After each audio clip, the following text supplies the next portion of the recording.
Moorish assassin, anonymous in the building. All Moroccans. What? Think I fell off or fell out, but when I yell out, I ain't afraid to tell the sellouts to get the hell out of the temple. You defile your temple, get the shell out. It's contaminated, get the smell out.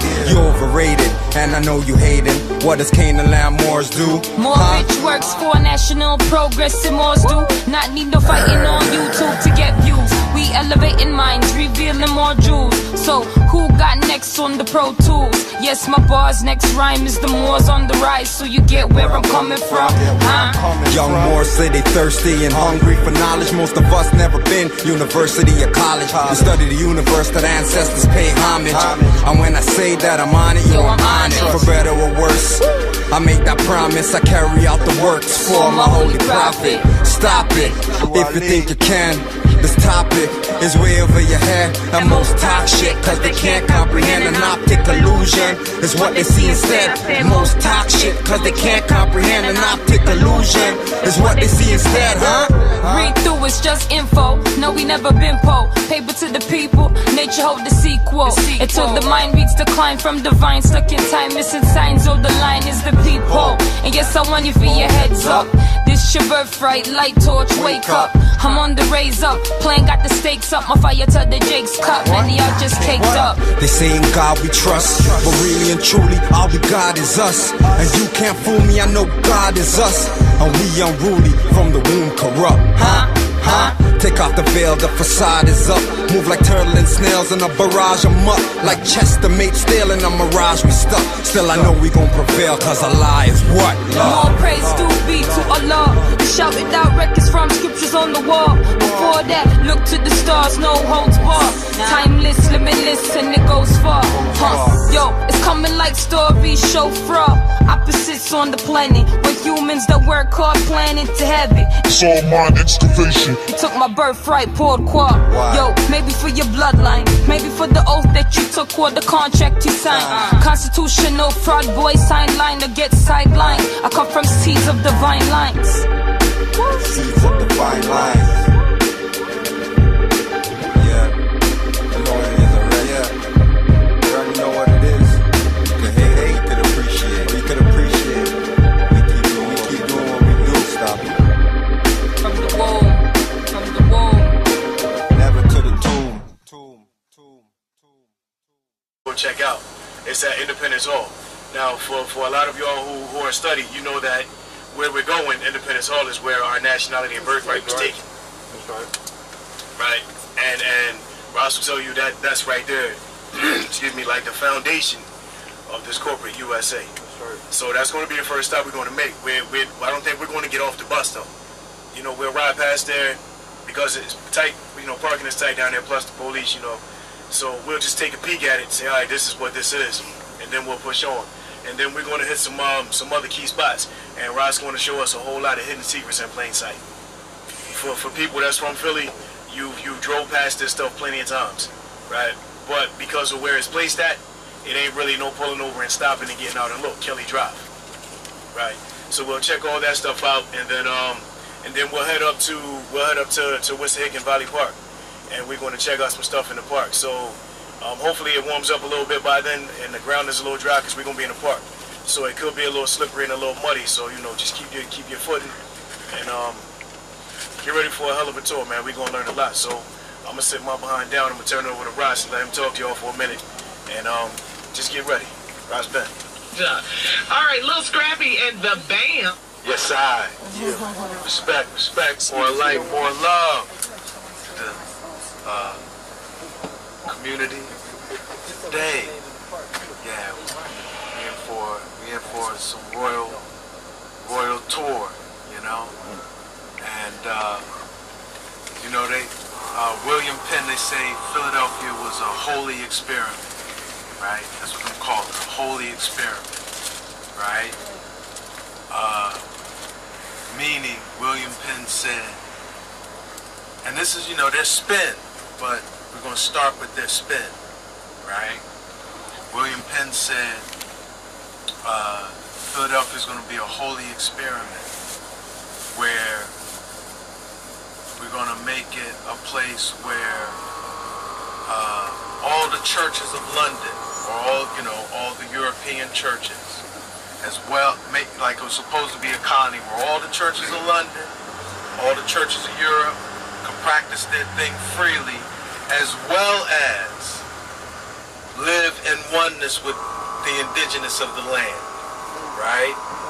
And that it was going to be a holy experiment, because if they did this thing successfully, right, set up a society where basically everyone, regardless of like if you're indigenous or European or whatever church you are in Europe, then this place will be saved on Judgment Day. Okay? So this was why Philadelphia was born, right? A lot of people say Philadelphia was named Philadelphia because it means city of brotherly love and sisterly affection, right?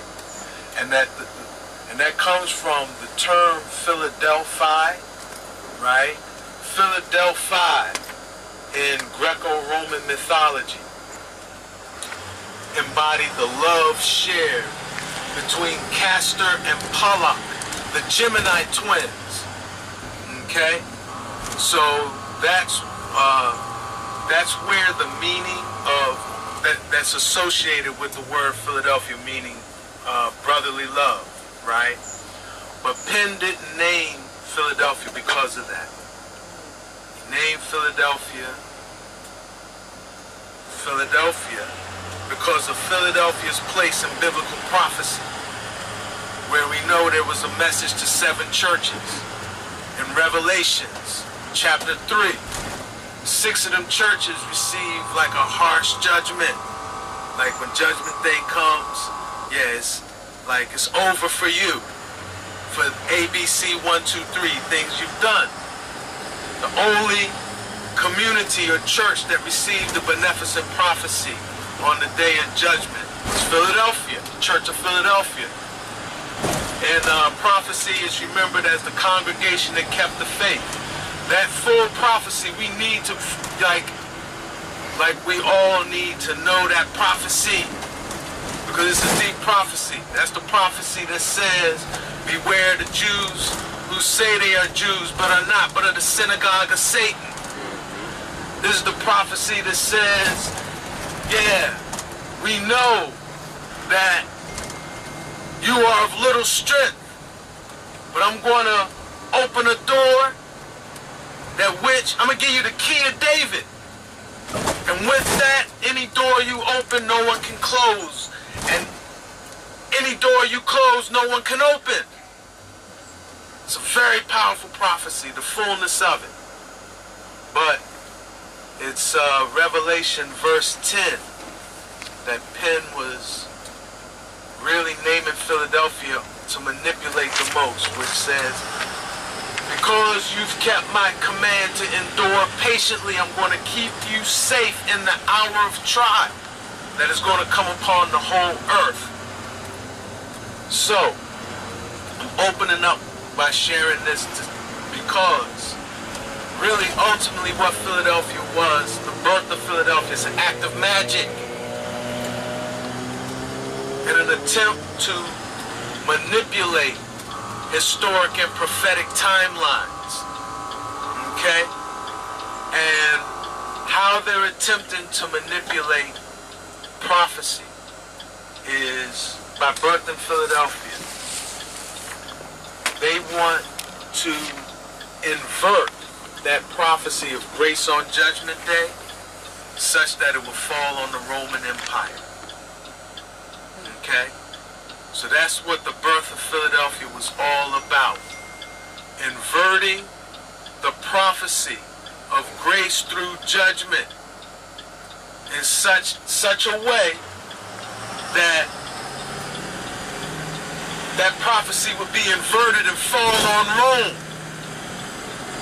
So, in order for that to happen, and I'm gonna tell you, this plan comes out of what we would call the Order of the Rosy Cross, or the Rosicrucian Order, who was founded by a man named Christian Rosencruz.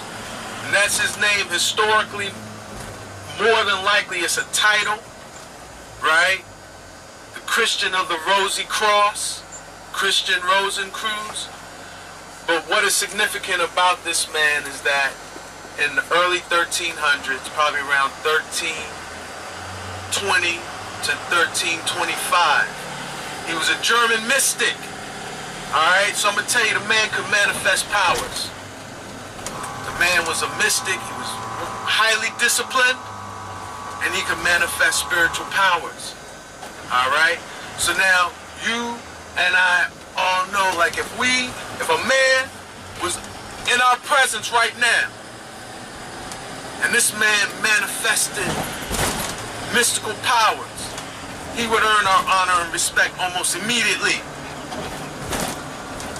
Using his mystical powers. And this is very relevant for y'all as the Moorish American community. Okay? Using his mystical powers, he got admitted into the mystery schools at Fez, Morocco. And he learned the mystery of this land, which is basically, this is the 40th parallel in the wilderness, in prophecy. This is the land that's on the 40th parallel in the wilderness. Okay? The Rosicrucian order that came over here, we're going to go to the cave today. Johann Kelp. Name of his order was the Society of the Woman in the Wilderness. Okay, so they knew what this land was in prophecy. And we're on the 40th parallel. And we know the mystical dimensions of 40, biblically. Right? Noah with the 40 days and 40 nights on the ark. And Yasu's fasted for 40 days in the desert. And, you know, it's a whole lot. 40s. But why? Because this land, and what's significant about this being the 40th parallel in the wilderness, this land is immune from natural disaster. So that is why they chose this land to birth a place that was going to be saved on Judgment Day. Because no natural disaster has ever occurred here, and no natural disaster ever will. And that's why this was the indigenous capital of the Lenape, Shaxamoxin, the place where the kings meet. You know, so all Algonquin speakers on the northeast, going up through, you know, what's Maine today, parts of Newfoundland, down into the Carolinas, 13 federated Algonquin clans, this land was the capital for the same reason. You know, it's a place immune from natural disaster. And it's the 40th parallel of the wilderness and prophecy. So that's why they chose this place. But then to really secure that prophecy, to really secure the inversion of that prophecy, they also had to do one thing. They had to steal the prophetic birthright of the so-called lost 10 tribes who were here. And that was another great mystery that Christian Rosencruz learned in Fez, Morocco, that this was a sanctuary. This was like this sanctuary city, you know, all that. This was the original sanctuary city from Rome, meaning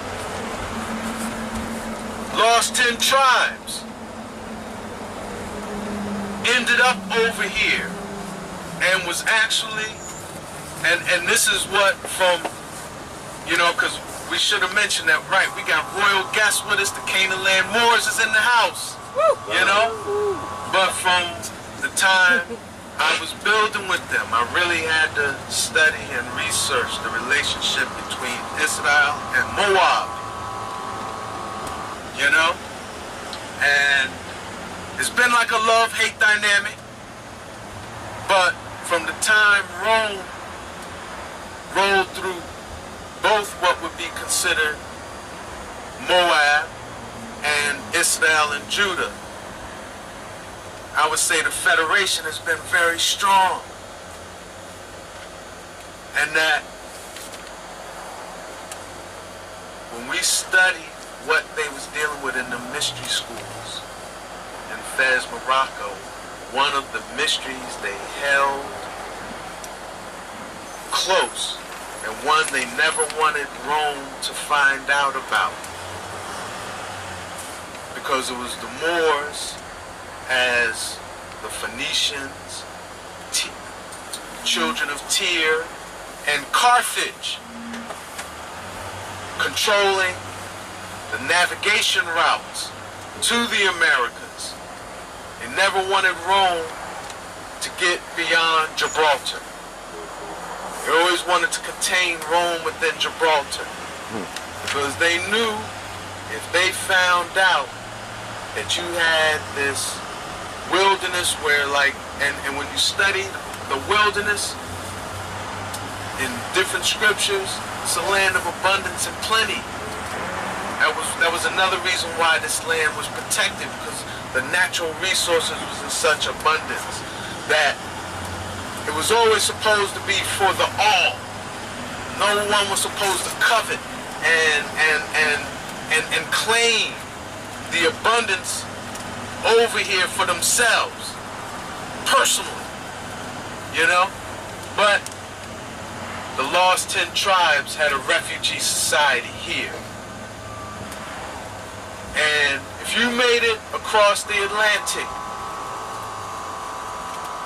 and would honor the law of one, which is Islam, I, self-law, am master, right? Basically, do unto self, do unto others as you would have done to self. Simple, right? And the grandmother clan, you vibed with them because they were the ultimate, they were the Congress, they were the original Congress, right? The lawmakers.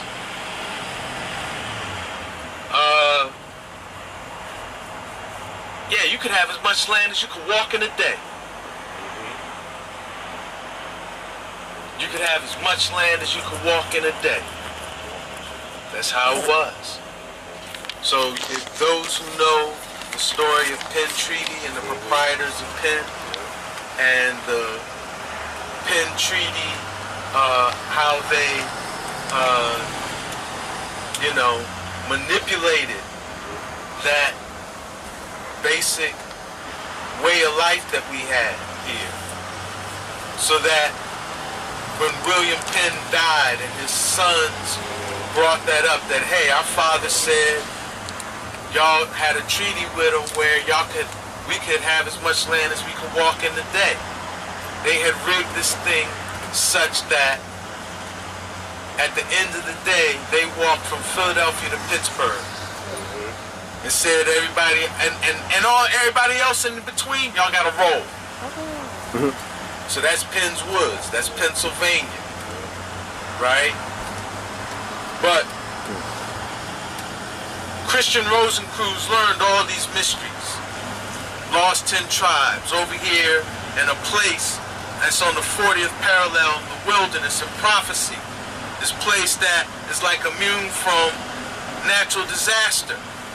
Wow, this is a perfect opportunity to resurrect Rome, reincarnate Rome in such a way that it can escape judgment through prophecy. You know, escape the judgment that is due to it in prophecy, and actually earn the prophetic birthright of the lost 10 tribes. Because it's on a place immune from natural disaster, and these are the people prophesied to receive grace in the hour of trial. So that's why Philadelphia was born. Okay? All of this is memorialized in City Hall. We'll probably drive by City Hall, right? But I'm going to tell you about this other woman that we should all research to learn more about this. Her name is, excuse me. Where is it memorialized in City Hall? Okay, so, and let me get to that, because I'm going to tell you about this woman. Her name is Jane Lee. Okay? She's a mystic who was part of founding something that was called the Philadelphian Society in London. And she is a mystic, had mystic visions, and would write down what she, write down her visions. So she got a lot of books. I look at her like I kind of look at the Bible. Most of it, you can tell it's got something that inspires, something that resonates with your spirit. But then she got some straight up fuckery in it that is like, what? You know? And particularly in these two things that she wrote, called A Message to the Society of Philadelphia. Because basically what she did was she manipulated biblical prophecy and took it out of context to justify the piracy of the Ma'afa and stealing the birthright here and claiming the daughters of Tyr. Because in her, and how does she do that? And all this is related to City Hall. That's why I'm sharing this, okay? How does she do this? When in her writing she says, in the biblical passages, the prophecies that really inspired me to found this Church of Philadelphia. Now, mind you, Church of Philadelphia got its own prophecy. I already told you that. Revelations 3. Some of the most powerful prophecy in all of Revelations. This is the prophecy of the Church of Philadelphia is the first mention of the New Jerusalem. It's like if I was going to draw upon biblical prophecy to be inspired on founding a Church of Philadelphia, it's a no-brainer. That would be the prophecy I would use in my inspiration. The New Jerusalem, okay, something on them levels. She cherry picks all over the Bible to justify piracy. She says the daughters of Tyr are going to be there with a gift. Who's the daughters of Tyr? We hear with the daughters of Tyr. And that even the rich is going to entreat thy favors. She prophesies that ships are going to go beyond the shores of Tarshish. And Tarshish is Gibraltar. And that ships are going to be waiting with their sons, their gold and their silver with them. These are the prophecies, biblical passages she's building this Church of Philadelphia on. She says, and just if, it's like, oh, Ras, you're tripping. She's like, nah. She says things like the stranger is going to be your plowman. The alien is going to dress your vineyards. So when you understand oh wow, we're gonna have a intense time at the art museum. There's a walk run today. All right, we good, but we're gonna have to navigate that. We'll see how it is because there's enough things to see. Because let's say the vibes is like, yeah, we're not gonna do this. We're just gonna go back up in the Wissahick and we'll hit we'll hit Council Rock and Chief Tammany and go in on that. So don't feel no way. We got, enough to see. We're gonna be flexible on this thing. But three key figures in the Philadelphian society. John Portage, who studied right under Jacob Boehme. You know about the Bohemian Society. Jacob Boehme was Christian Rosencreuz's #1 disciple. So I'm giving you this, and Set and Rob, if we get everyone's email, we'll email you a chart with all of this. Alright? But Christian Rosencruz, #1 disciple, Jacob Boehme, he actually set up a course of study. You could get a degree in Bohemian studies in Germany in the mid-1600s. And this was basically a way of life designed to be able to colonize the Americas. We'll talk more about that when we get to the Hermit's Cave. Under Jacob Boehme, John Portage took Jacob Boehme's teachings from Germany to London. There, he linked up with Jane Lee and a man who really historically straight up is a pirate. His name is William Markham. Very difficult finding information on William Markham. But William Markham, he was a privateer. We know the difference between a pirate and a privateer was whether they did the same thing. But the issue was, were you going to be working for a royal crown or not? If you were working for a royal crown, you were a privateer. If you was just working on your own, or maybe working for the Sultan of Morocco, then now you a pirate. Right? Isn't that how that thing worked? Alright? Alright? I mean, and that's how that thing worked, right? When we read history. Okay? So William Markham is remembered as a privateer. But now, if I was a privateer, and I wanted to take over the historical enemy of Rome, Carthage, Tyre, Phoenicia, right? And I needed some prophecy to justify what I did. Not only justify what I did, but even like put me in a position where, right, I could take the daughters with their gifts, right?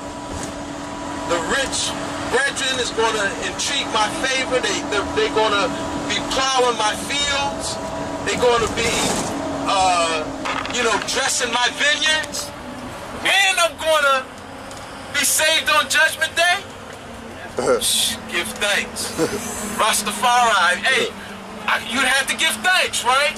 This is what Jane Lee did for William Markham. William Markham was the point man. William Penn was a front. William Penn was only in Philadelphia 4 years. Okay? William Markham was the first governor of Penn's Woods. Penn's Landing, mythical farce. Both William Markham and William Penn landed in Chester.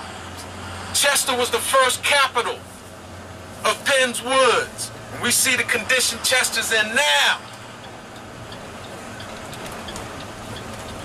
So, how all of this is memorialized in City Hall. #1, City Hall is, we got 5, what's up? Yeah, this is significant for later when we talking. If we get by the art museum. All of this right here, we're near Franklin Square, which is right there. This is where they memorialize Franklin's quote-unquote discovery that static electricity and lightning are the same phenomena. All right? If we get to the art museum, we're going to build on this more as far as Franklin freeing the Titans and opening the gates of hell and working with the Titan Prometheus, okay, to steal the electric fire from the heavens.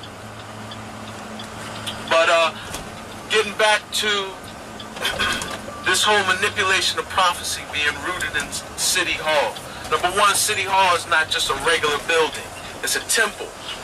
It's a megalithic temple built with 22-foot thick stone blocks. There's no steel beams or girders holding up City Hall. It's built like Pyramid of Giza. It's a megalithic structure, and it's the largest structure of its type that's not officially a temple.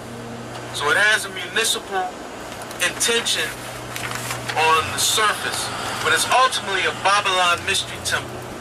that's encoding a couple of deep mysteries. One, that Rome is a resurrection of Babylon, and we know that, right?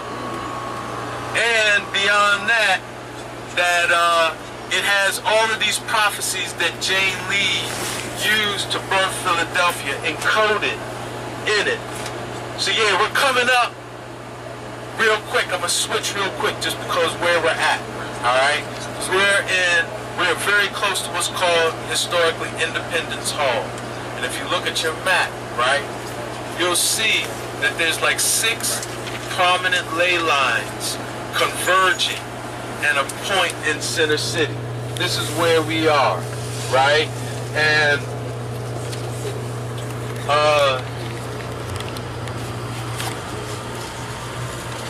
one thing about what was called Penn's Philadelphia, which is basically downtown Philadelphia, Spring Garden Street to the north, South Street to the south, the Schuylkill River, also known, well, we called it the Manayunk River, to the west, and what they call the Delaware, which was the Lenape-Hana, to the east, right? This land was, like I said, this place, Shaxamoxon, was our indigenous capital. And this land right here, we said it was so sacred, so powerful, that whatever we did here would happen with the full participation of the earth. Right? Europeans would say 6 ley lines converge here. Okay? But there's also, if we get to the art museum, that's where the Lenape Mound, our most sacred earth mound, what they call Fairmount or Firemount. So you hear about Fairmount Park and all that. That's talking about the mound, our most sacred mound. And we considered it an earth mound. We didn't associate it with fire. That's another way they manipulated the land by displacing the primary element that we gave rulership of it. This is all about our earth region and our tradition. They made it a fire region. And this is part, again, with Prometheus, electric fire. Ben Franklin discovering electric fire here.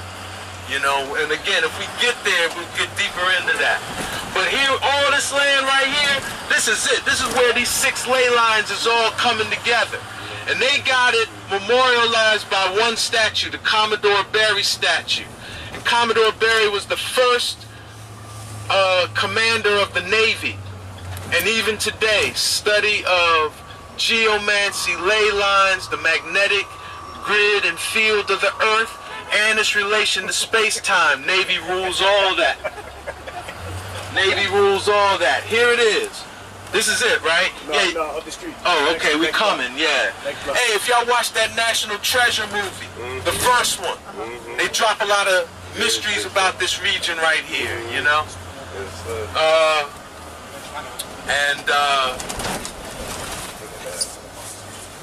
Now, also, too, Penn Treaty, like I said, it was a complete mythical farce. There is no record of this land, what they call Penn's Philadelphia, being deeded to anybody. All right? William Penn did get to negotiate with William Markham, again, because William Markham was the mastermind really behind all of this. He brokered William Penn to have some land that's in what's called Bucks County, north of here, what they would call Newtown, that Newtown Square region. There's several Friends schools up there, right? The George School and all them, yes. That land is documented as the land that was given to William Penn, the land he could walk in a day and have. This land was not to be bought or sold. When you read William Penn's account of him hollering at Tammany about this land, Tammany says straight up, I don't want to sell no more land to anyone. I wish all white men would go home.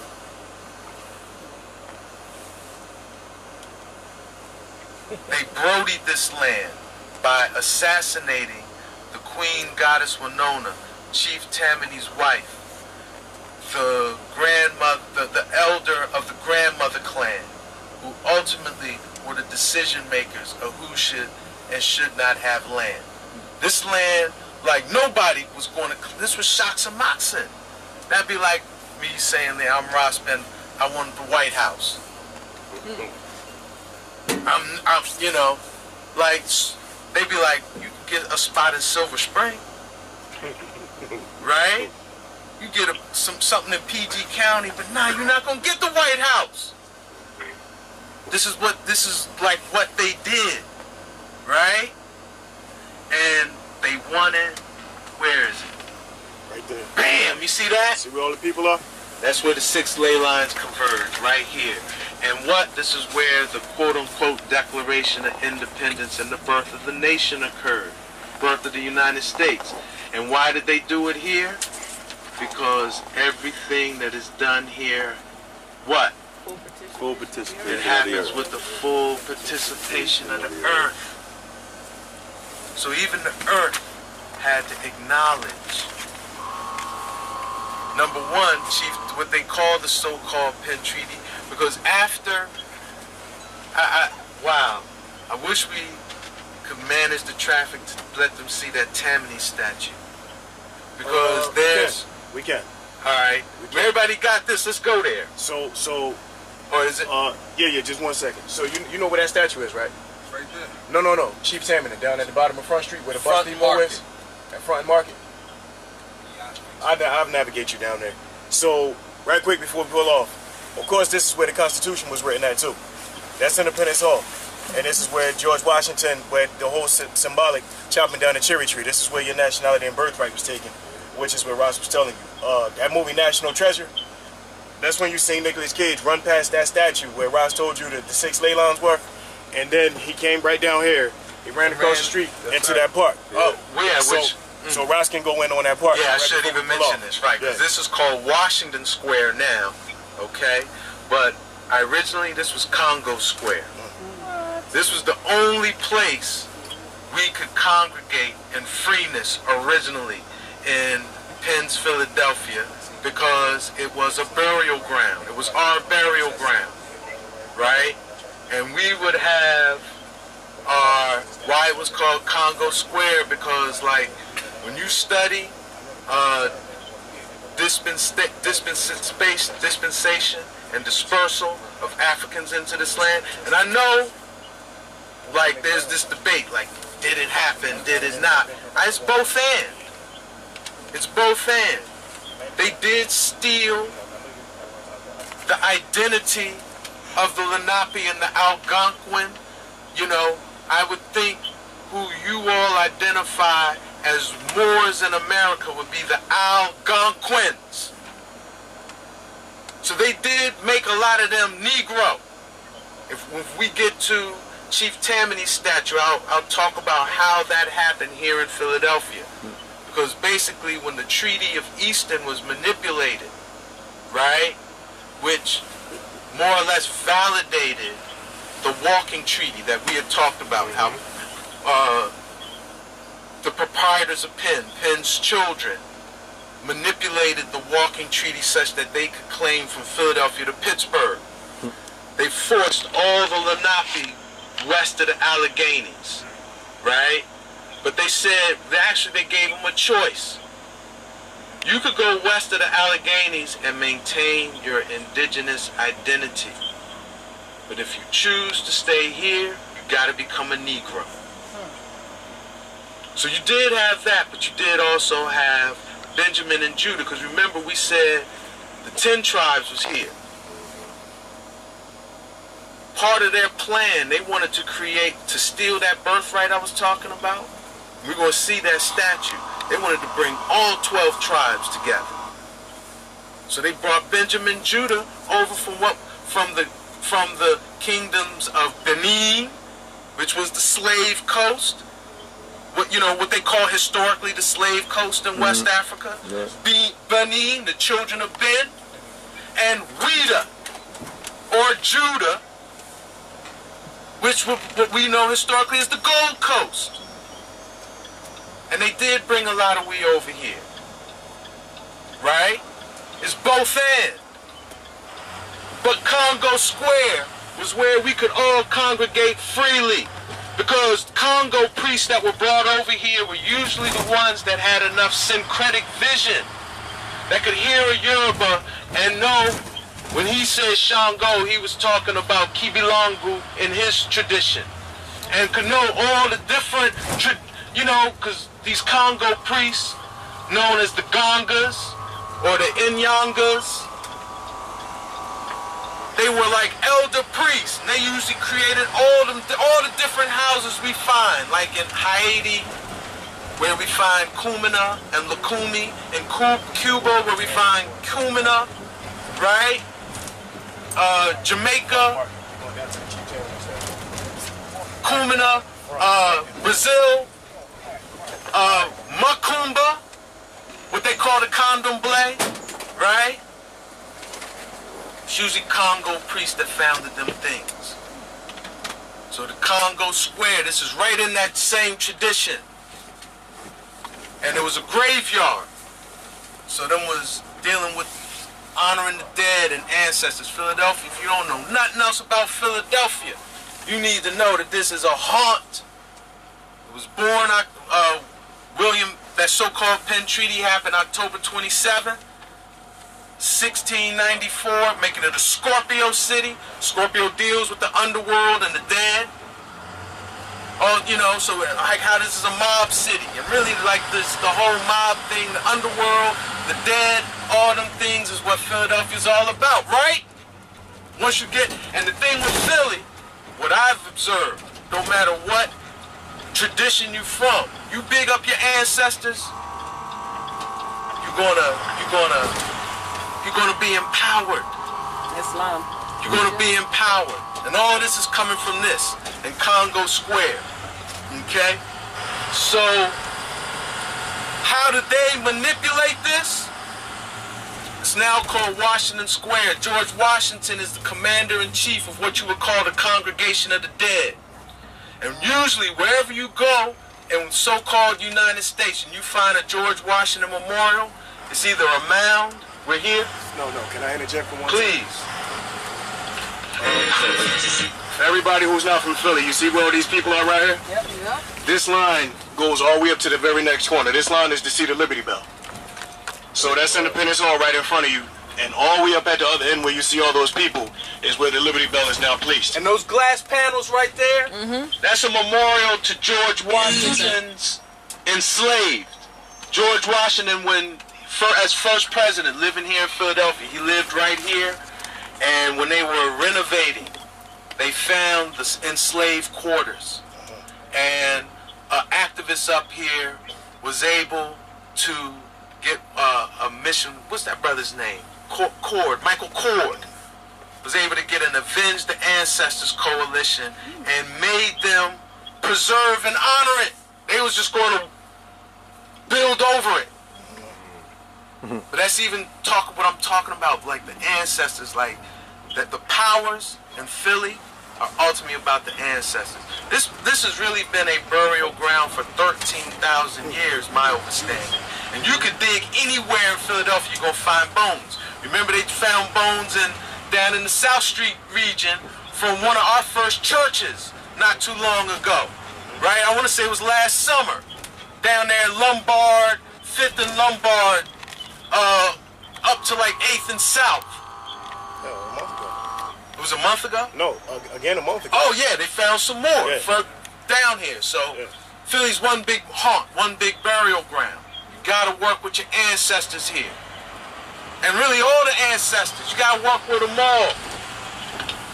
So, but how did they manipulate Washington Square? They buried about 2,000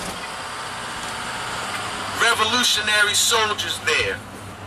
And they got a tomb of the very first tomb of the unknown soldier that they got down at Arlington Cemetery down in D.C. Very first one is right there. As well as what they say, the eternal flame, a fire that never goes out. And they got 2,000 revolutionary soldiers there. And again, and there is where George Washington is crowned Commander-in-Chief of the Congregation of the Dead. Oh, that's memorialized there. And wherever you go on the ley line grid, right? This science is called necrogeomancy. Dealing with the geomancy, you know, when you're talking about geomancy, you're dealing with the powers of the earth. Necro means the dead, right? So they want to control our ancestors just like they control us.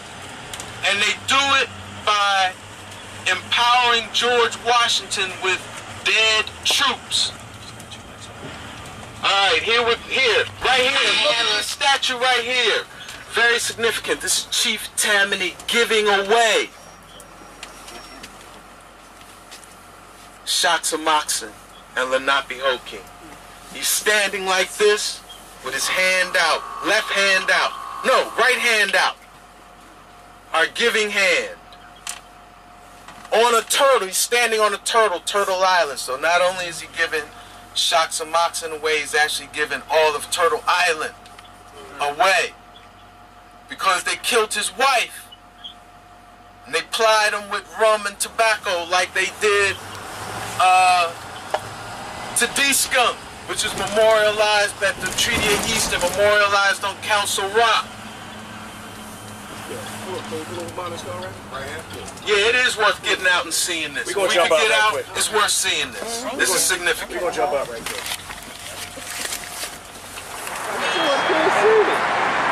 You got it good. I can't see his features. It's like I'm dark.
So-called Penn Treaty.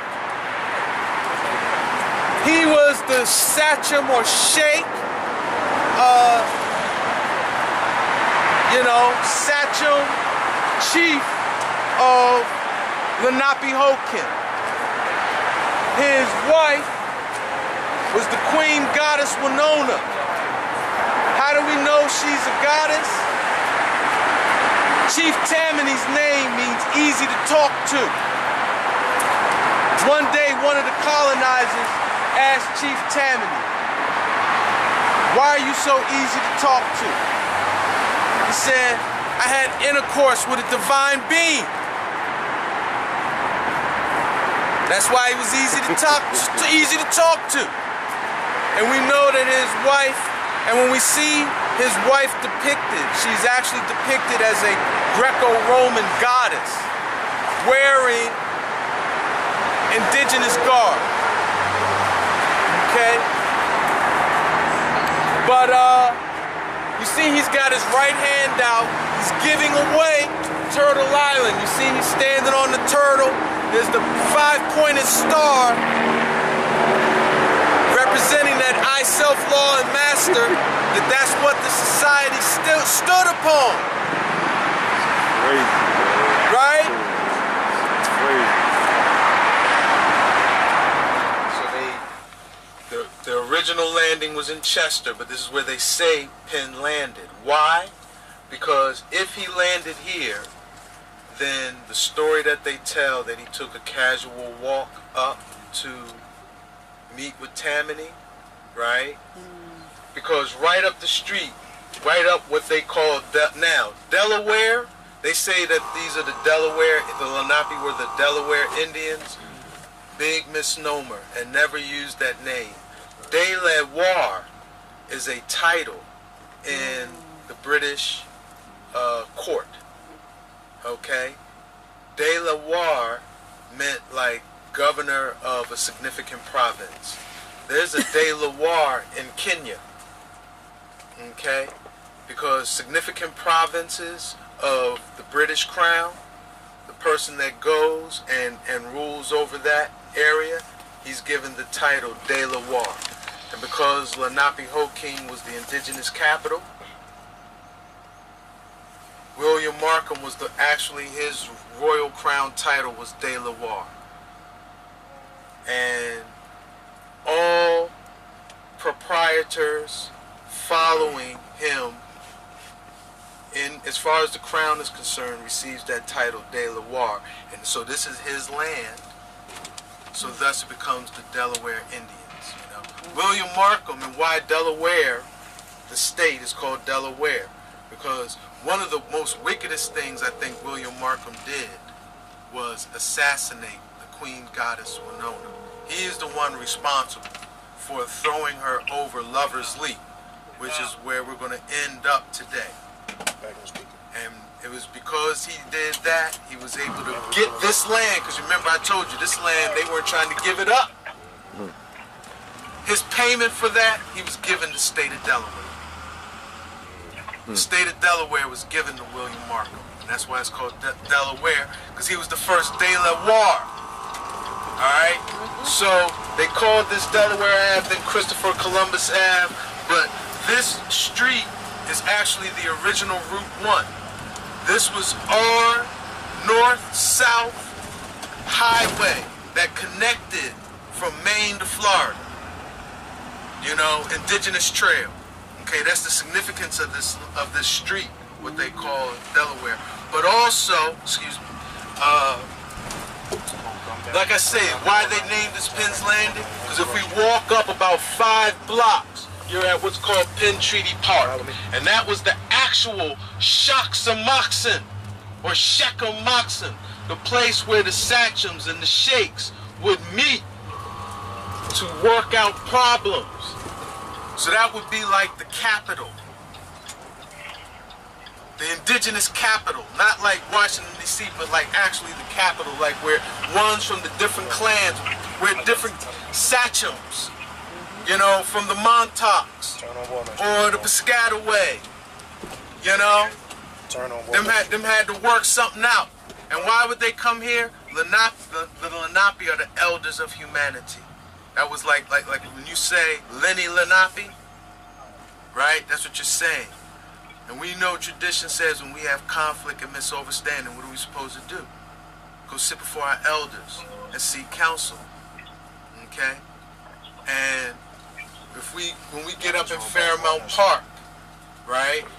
That's where the Lenape themselves have, so Shaksamoxon, this is where all the 13 federated Algonquin clans would work out their differences right there at what's today called Penn Treaty Park. But when the Lenape had to work out their own issues, they went to a council rock up in the Wissahickon. And that's significant because the Wissahickon geologically is a Pangean microcontinent. It's some of the oldest land that we can stand on. We'll talk about, you can find crystals right on the surface, garnets, tourmalines, you know, because the land is so old, all of the 30, 40 feet of like, you might call sedimentary rock that's usually needed to create the heat, pressure, and conditions for crystals to form, all that's been eroded off, excuse me. Okay? So it would follow that the elders of humanity would hold council amongst themselves on the oldest land. Okay? But Look at this shit, yo. That's why She must know. That's why Penn Treaty. That's why Penn Treaty, so-called, excuse me, Penn's Landing. That's why they made so-called Penn's Landing right there, to build into this mythical farce about Penn Treaty and Penn Landing. Because the story goes that he landed there, walked up, and brokered with Tammany for, you know, X amount of muskets and rum and this and that, and they exchanged a wampum belt to kind of, you know, signify it. But again, mythical farce, right? So I think we're coming up on the Congregation of the Dead, right? Back over to Congo Square. Yeah, so we're passing Congo Square again. All right, and then you'll be able to see this statue where there's like a tomb of unknown soldier, eternal flame, and George Washington being appointed commander-in-chief of the Congregation of the Dead. And they got a big plaque here. No, go straight. Wrap around. As we can pull up the fast.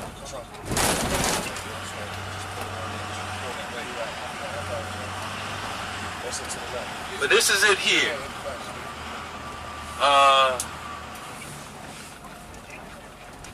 Former Congo Square, now Washington Square. You see that statue right there?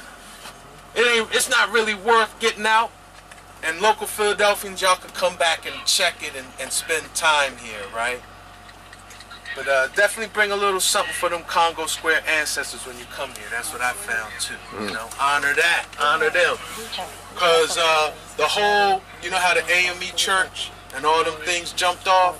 You know, the first AME church was about a block or two up here. And they really were tapping for the first congregations. They were tapping what they would call free people of color. And I know, like, what? I know. Alright, but I'm just telling you who they would say will come here, right? And that's who they tapped for the beginning of them AME churches. Richard Allen and all of that. Okay, you can research Richard Allen's relationship to Congo Square. Okay? So now, I know I've been all over the place, but we're gonna ride by City Hall. And I was talking about how City Hall really is what they use. And before I even go there, right? Because it has been said, like, yo, Ras, you must be on that real icky sticky, bro. Because you be looking at statues. You be looking at statues and coming up with all of this. How is that, brother? How is that? Okay. This is really a part of that magic I was talking about. Okay, because you know if you're a magi, and we say, what is that? A magi is one who magnetizes and magnifies the magnificence of our imagination. So that's what they're doing. That's what we all should be doing. Who's not a magi on this? All right, we all magis, right? So, but the thing is, them thinking big. If you're a magi and you want your magnificence, like the most magnified, what are you doing? We're fulfilling prophecy. That's what we should be doing. That's what we are doing, right? That's what this is, fulfillment of prophecy. Right. But what they were doing was controlling and manipulating these prophetic timelines. We know a magi who's tight with his game. You got to honor omniversal law. To the degree that you can honor omniversal law with your magi is to the degree that your magi is going to be successful. So they got to honor the law of free will. Meaning, they got to tell us what they're doing. And we have to consent for it to work. We know, like how I'm talking to y'all in straight English, saying like, yeah, this Philadelphia, it ain't about brotherly love. It was born to steal our birthright and manipulate prophetic timelines. If I was to just say that in English, and like I'm one of them, and I'm telling you, this is what I'm doing, you would resist. You would say, nah, I'm not down with that. Nah, you know, you're not going to do that. Right? So what they do is, they tell us everything that they're going to do, but they tell us in the language of the muses. Art architecture, archetype symbols. And Philadelphia is considered a museum without walls. When you study public art in Philadelphia, Philadelphia is considered a museum without walls. So the language of the muses is all around here. And they telling us everything they doing. Why do they use the language of the muses? Because they know most aren't going to pay attention. They choose not to pay attention. And even those that do pay attention, they choose not to take the time to verse themselves in the language of the muses. So they can't decipher with a fullness what it is they're looking at.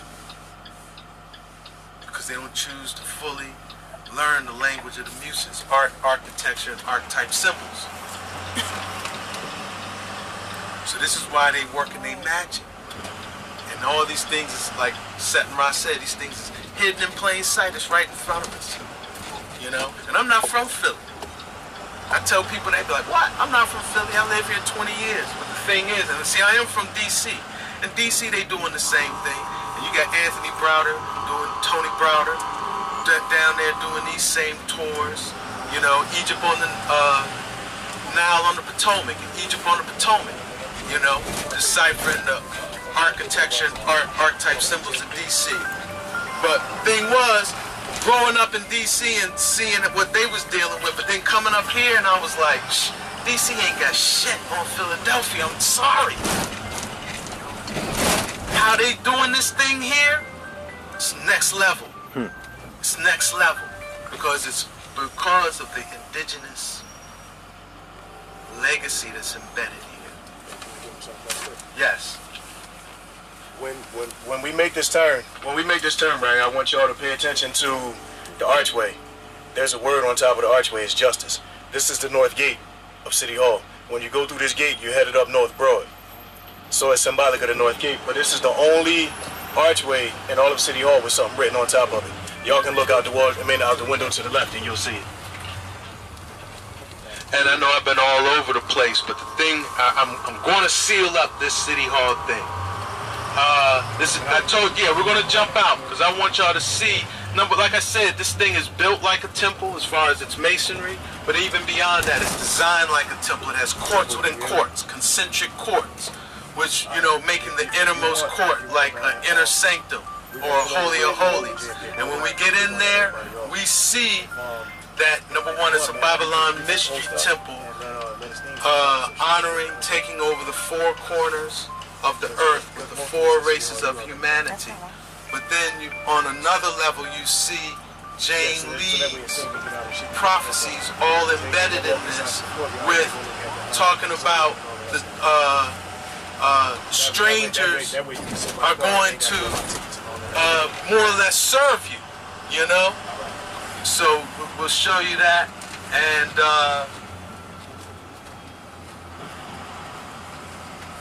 and also on this side right here, and that was actually I think that was the south gate we were on, weren't we? This is the north gate right this here. Is the north gate. Just coming this is the north gate, and right here all these police is enshrined. Yeah, there's probably some protests going on. Yeah, that's the homo stuff. That's where the homos always. Y'all see it? That's where they always hang out at. They let them hang their flag up there and everything. The first Masonic Lodge of the nation is right here too. On the northeast corner. All right. Oh yeah, look at that. Yeah. All right. And this is, and right at the door of it, they got the key of David, the Star of David.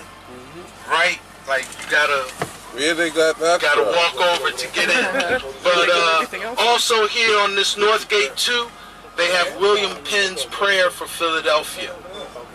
Again, this is mythical and farcical, but basically William Penn's prayer is praying. It's like praying for that fulfillment of that holy experiment that we had mentioned. That if the various churches of London and the indigenous can all live together in peace and harmony here, that this virgin settlement would be saved in the hour of trial, which is going to come upon the whole world. Y'all can jump in. Americans, right? They can all live together here. Will his colony be saved in the hour of trial, right? So, I'm just going to hit the key ones for you. O thou Philadelphia, virgin settlement, named before thou were born. I told you, Philadelphia society had already had this thing. All right? May thou be kept.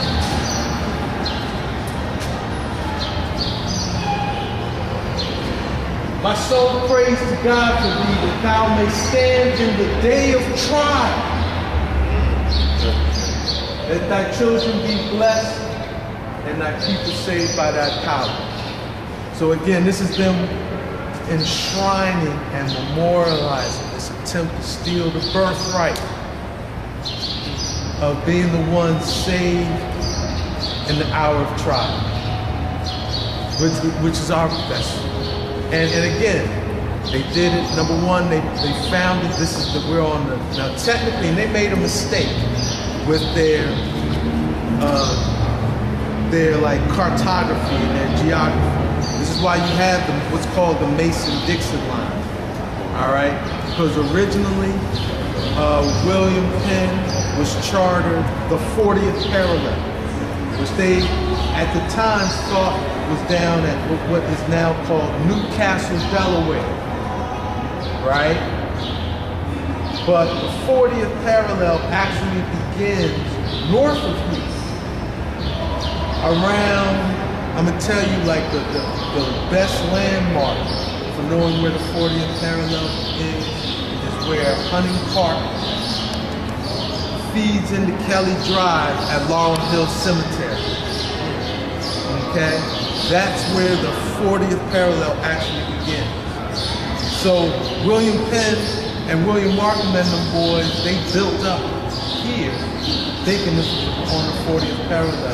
Originally found out it wasn't. It started creating disputes between William Penn and Lord Baltimore, who was granted the 39th parallel, which became the colony of Maryland. Right? So the dividing line of the Mason-Dixon line and all of that, that's all tied in with this. But, you know, I wanted to put that out there also. Just make it for a while. I think it's like a main key is the art.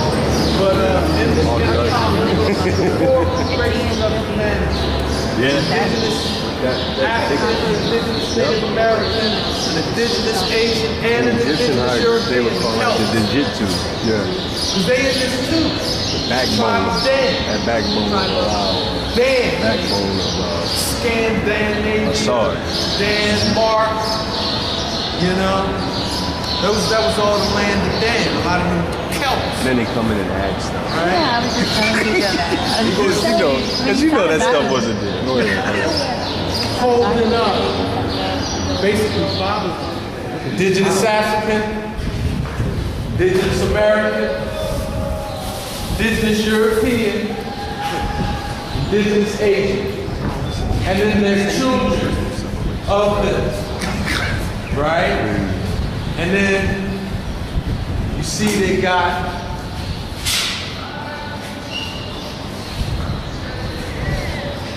like the 4 elements represented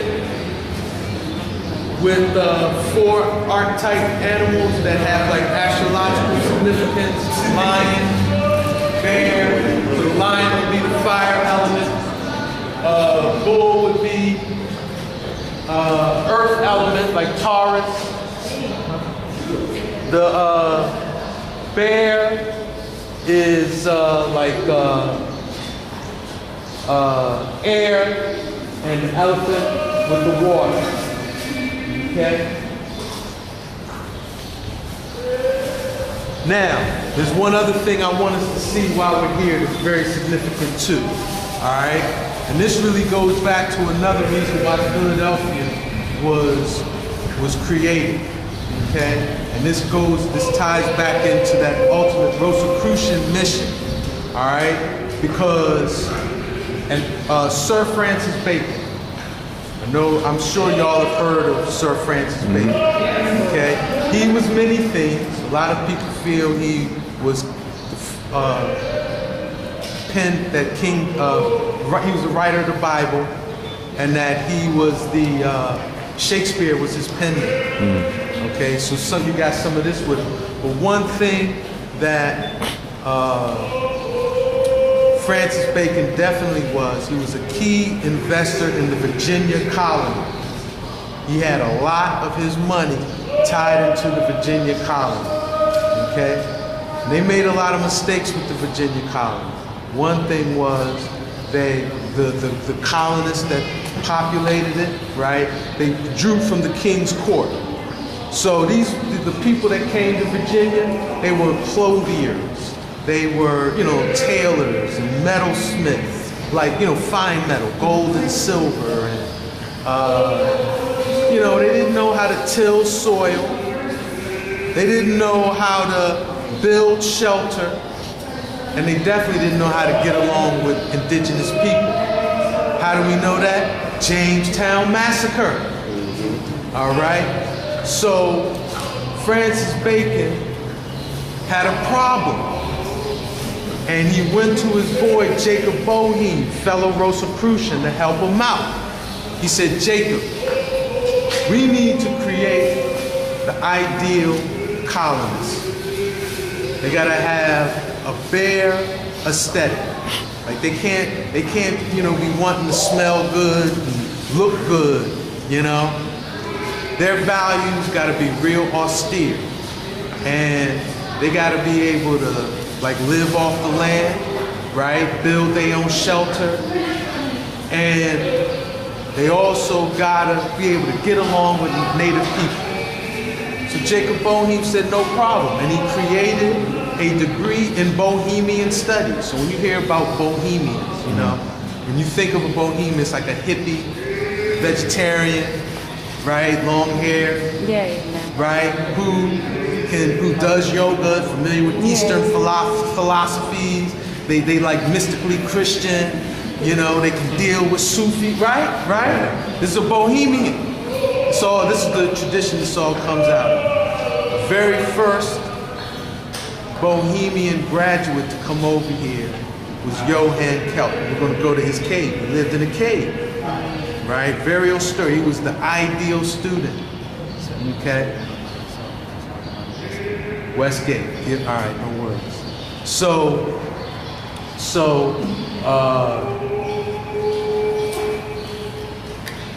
Francis Bacon with Jacob Boehme were the masterminds of getting Johann Kelp and all those things over here, right? To show you how that legacy carries on. The man who is called the father of modern Philadelphia, his name is Edmund Bacon, okay? You will know him better as the father of the actor Kevin Bacon. So I'm sure everybody's familiar with the actor Kevin Bacon. He's right here from Philadelphia. He is a descendant of Francis Bacon. Okay? And his father, Edmund Bacon, is considered the father of modern Philadelphia. Meaning, you got Penn's Philadelphia, which is, I've already shared with you. Spring Garden to the north, South Street to the south, the Delaware or Lenape-Hana River to the east, and the Manayunk or the Schuylkill River to the west. But then we know modern Philly, it's like it was 9 different boroughs all merged together, right? In what was called the Act of Consolidation. I want to say that happened February 2nd, 1854. And true to a Scorpio city, it happened because of crime, because how there were 9 so connected boroughs, but each with their own jurisdiction. Ones would come down to Penn's Philly, commit some wild crime, and they could get right beyond Spring Garden and what was called Northern Liberties at that time, right? And be in a whole new jurisdiction. So to chill that out, they consolidated all 9 boroughs, right?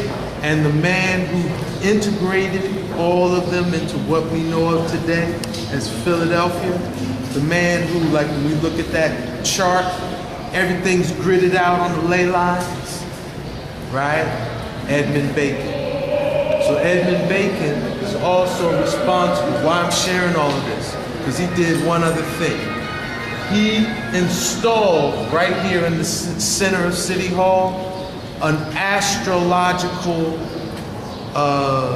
circle. It don't have no planets on it, but it's also not aligned with the cardinal points, meaning Aries isn't pointed east. So it was a big mystery with this. What is it? What he was showing is Philadelphia's rising. That Philadelphia has a Cancer rising. So we knew the birth date of Philadelphia, which we had already said is the date they ascribed the Penn Treaty. October 27, 1694. What time, what rising would you give Philly?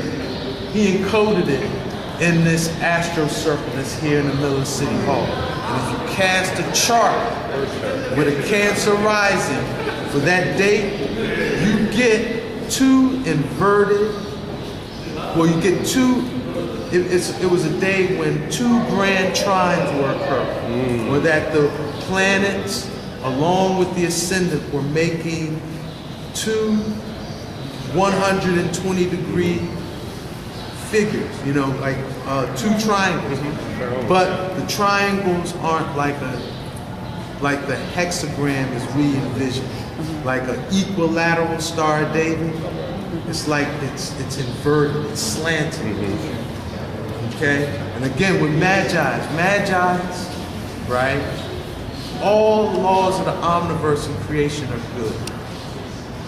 If a Magi wants to use symbology, the archetype symbols, and a nefarious intention, he has to skew them or invert them.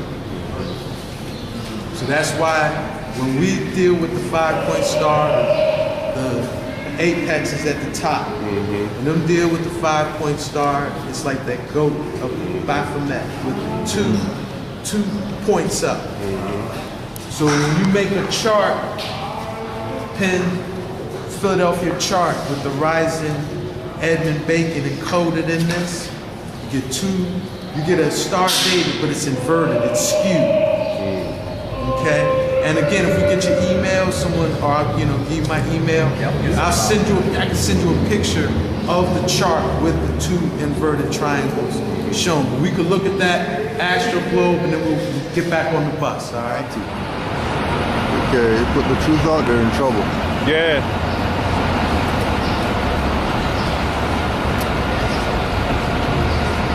This is amazing.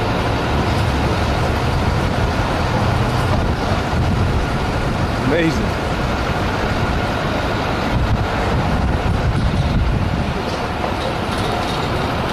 Man, my journey has just been amazing, man. I've been in and out. This is one of the weirdest museums you will ever experience. First thing I want y'all to observe is that it is architecturally, it's like a mausoleum, it's like a crypt. Okay, this right here. Okay? You know when you go to the cemeteries, you go to the crypts where they got that's his design. Okay? And there's just as much in underground. This installation's underground also as above ground. Okay? But what's significant about here is here's where it's memorialized Ben Franklin opening the gates of hell. And he did this as an initiate of the Hellfire Club of England, known today as the Grand Freemason Lodge of England. But the founder of the or I don't know if he was the founder, but he was a big man in the Hellfire Club. His name was Philip, Duke of Wharton. He was like, he was such a bloodthirsty Satanist. He couldn't hide his Satanism.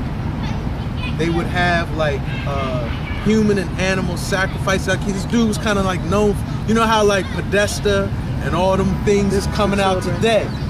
It's like there's certain ones that can't hide it, right? This is how Philip, Duke of Wharton was. Because he was so off the chain, the Hellfire Club, it was like, people were looking at him like, you know, like y'all are wild. So they changed their name to the Grand Freemason Lodge of England. I think that's significant. Y'all should know, right? And Ben Franklin was definitely down with this. Okay, when they excavated his home in London, they found bodies of women and children in his basement. Okay, but he opened up the gates of hell for the Hellfire Club. I'm not going to get into the depths of how, but more or less the why. Like, why? There's nobody in this collective right here that, if you had the power to, I would think would have the will to open up the gates of hell. Like, why? What would it be in it for you? Okay? And the third Jock Lipschitz statue that, remember I told you we saw one. The third one, Prometheus strangling the vulture, which is on top at the foot of the art museum, tells why. Okay, Prometheus was a titan. Titan means tall white or big white. Okay, like for chemists, titanium oxide or titanium. This is the classic whitener. And a titan, if you say you're a titan, you're a big man, you're a giant, you're a strength and whatever. If you're a titan in business, then or whatever. So titan means tall white. And this, and I use that term for those who are into like what them call that ET UFOlogy, because there is a race of what them call alien beings called tall whites. These are these titans. These are the same beings that Hitler, through what is called the Vril Society or the Black Sun Society, he was working with these cats, okay? And they're supposed to be from the star Aldebaran. Again, without getting too deep into it, how Ben Franklin opened up the gates of hell, aligning the birth of the United States with the star Aldebaran.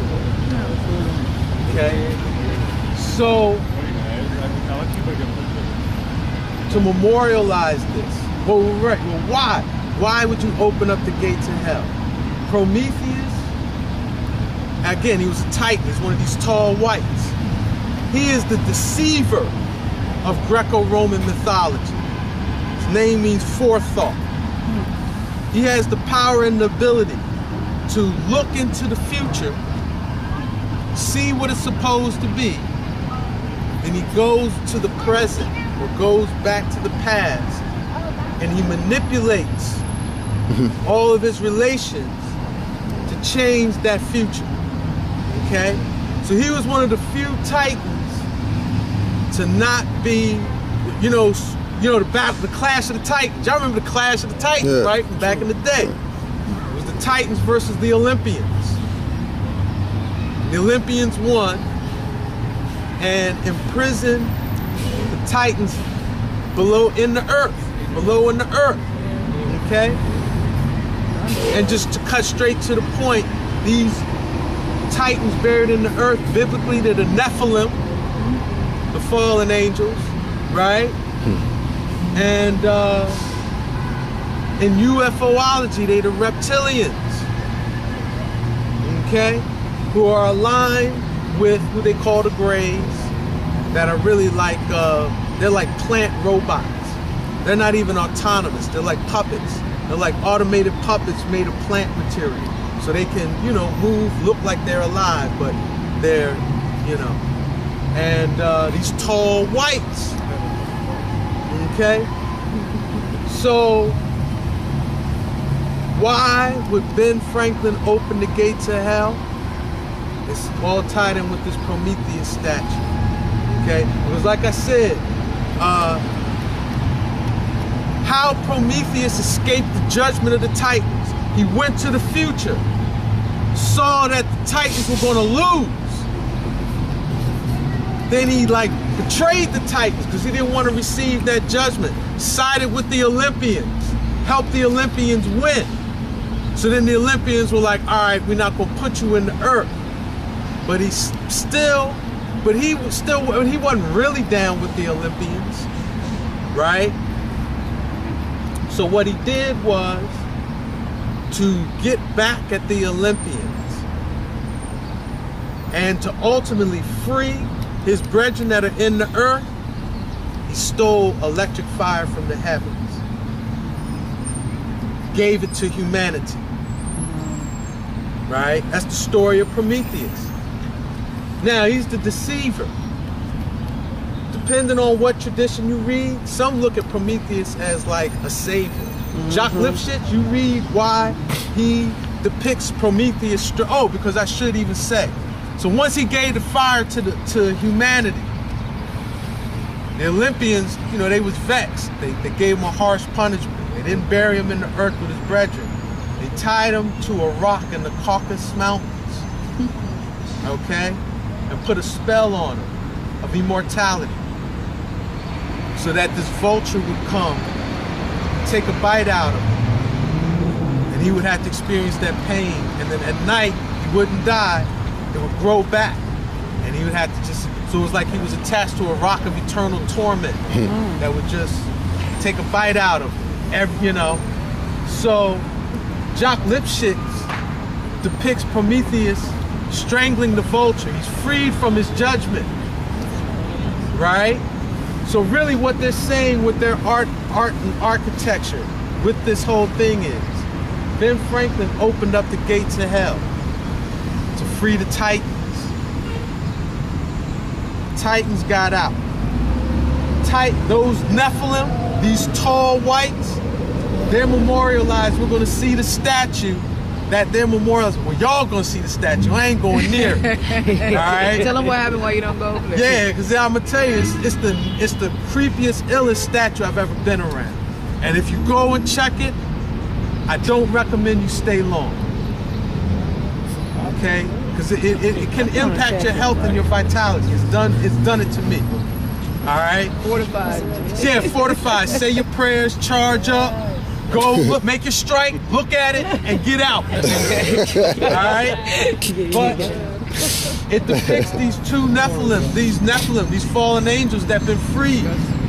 One's got a human and is sodomizing him from the back. The dude is like in agony. The other one is acting like a vampire, but not with his mouth, but like with his hands. He's sucking the vitality out of this man's neck, and he's crumbling, he's falling.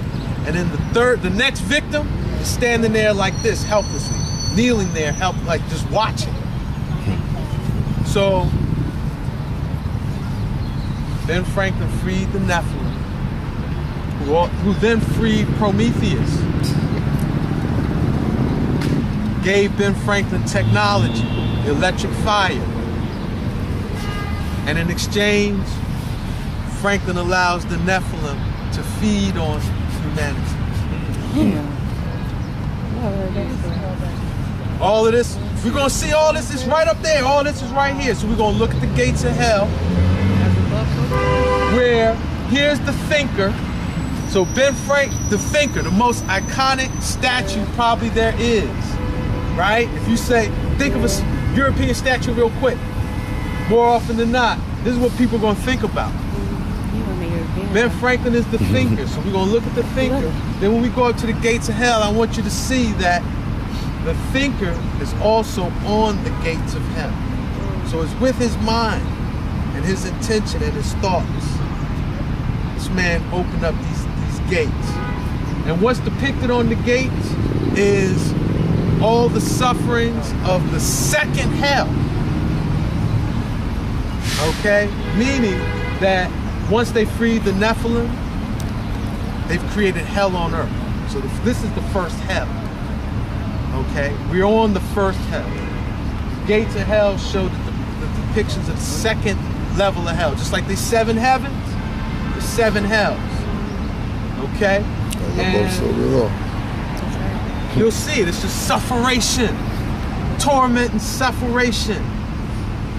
And all the other statues that you'll see around, the postures reflect guilt and shame. Guilt and shame, Rome antics, the antics of Rome, politricks, and sexual deviance and fuckery.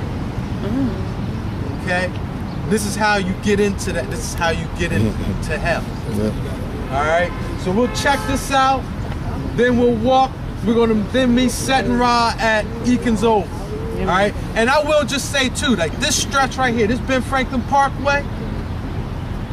This is it right here. Just in terms of the, like them telling, like they're mad. Remember we say, they got to tell us everything they're doing. City Hall is a part of the Parkway. You see, that's right there. That's City Hall. That's where we just can't work. That represents future Rome, mystery Babylon, the idea of Urbana, because Babylon was an ancient empire, but Babylon we know just represents domination by urbanization. Babylon, cities. So City Hall, that mystery Babylon, but in Babylon it is future. North. Art Museum represents Rome's Grecian past. And then from the past to the future. Everything else is all right in here. So like if you want to study art, architecture, archetype symbols to really see what they're doing, this strip right here, this is it. This is one of the most significant stretches there is to study. Okay? This is supposed to be Adam, the first man, Adam.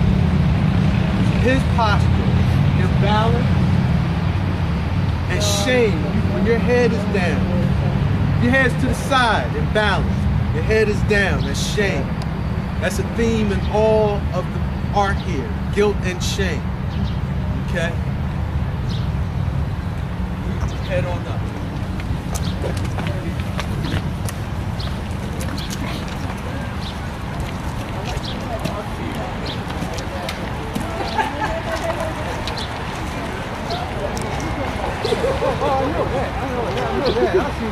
Yo, the Jones, you know that also the Jones in the White House too.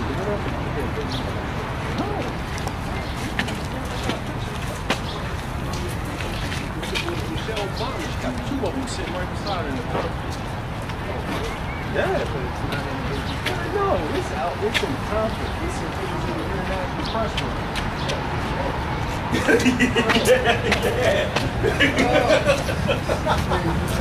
Yeah. That's what they did. Yeah, man.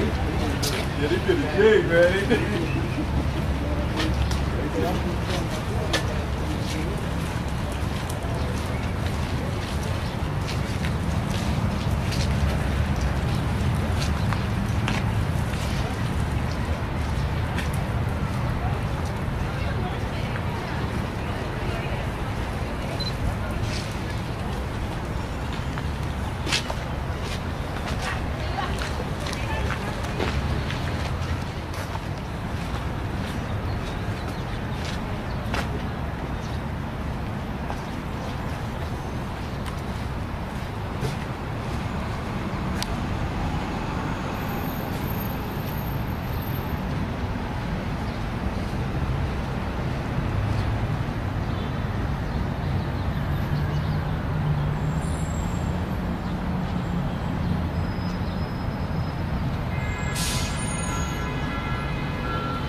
see that one? You see that one hiding up there? Underneath the thing right there? That's crazy shit.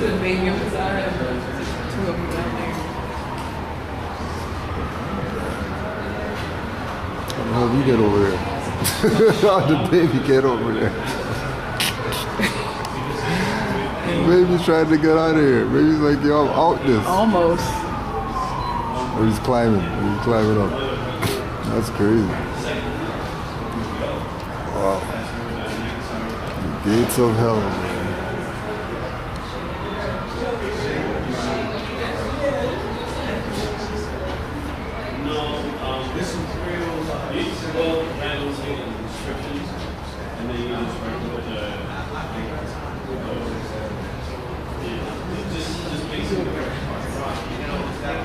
I was going to say it looked like the Buddhist when I looked at no.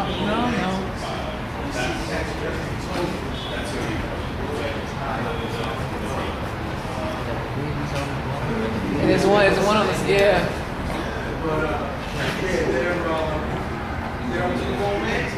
And you wonder, like,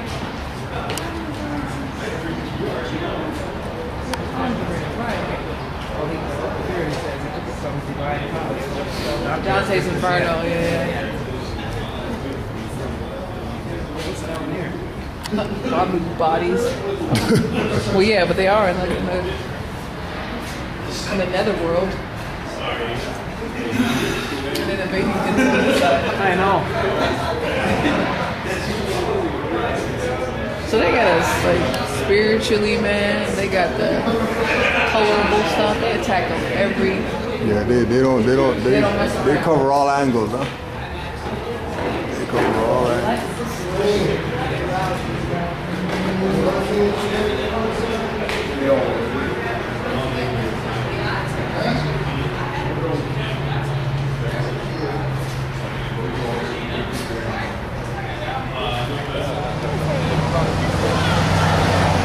For all the naysayers who don't have a flag, where's your flag at?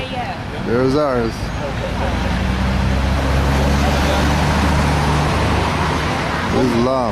Islam Moors. There's your flag. On the Parkway in Philadelphia. In 1991, first moved to Philadelphia, and I was a student at Temple, and we hosted Steve Copeland up here. R.I.P. And afterwards, we were like, you know, anything we could do for you, brother? He's like, I only want y'all to do one thing. And that he wanted to come and see the statue. And like I said, I was new to the city. I wasn't even really on this, like, research. So, came, looked, he couldn't, just, like, we all just came and looked. It was like, you know, but that always stood out in my mind, and it made me, like, keep paying attention, you know, and studying. And, yeah, what I have come to figure out, like, why this, like, what is the significance of this statue?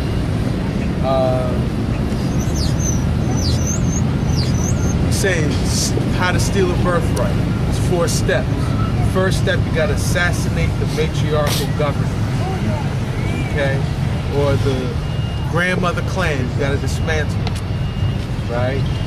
And so that's what this memorializes. The assassination of the queen goddess Winona, who was Chief Tammany's wife and the elder of the grandmother clan.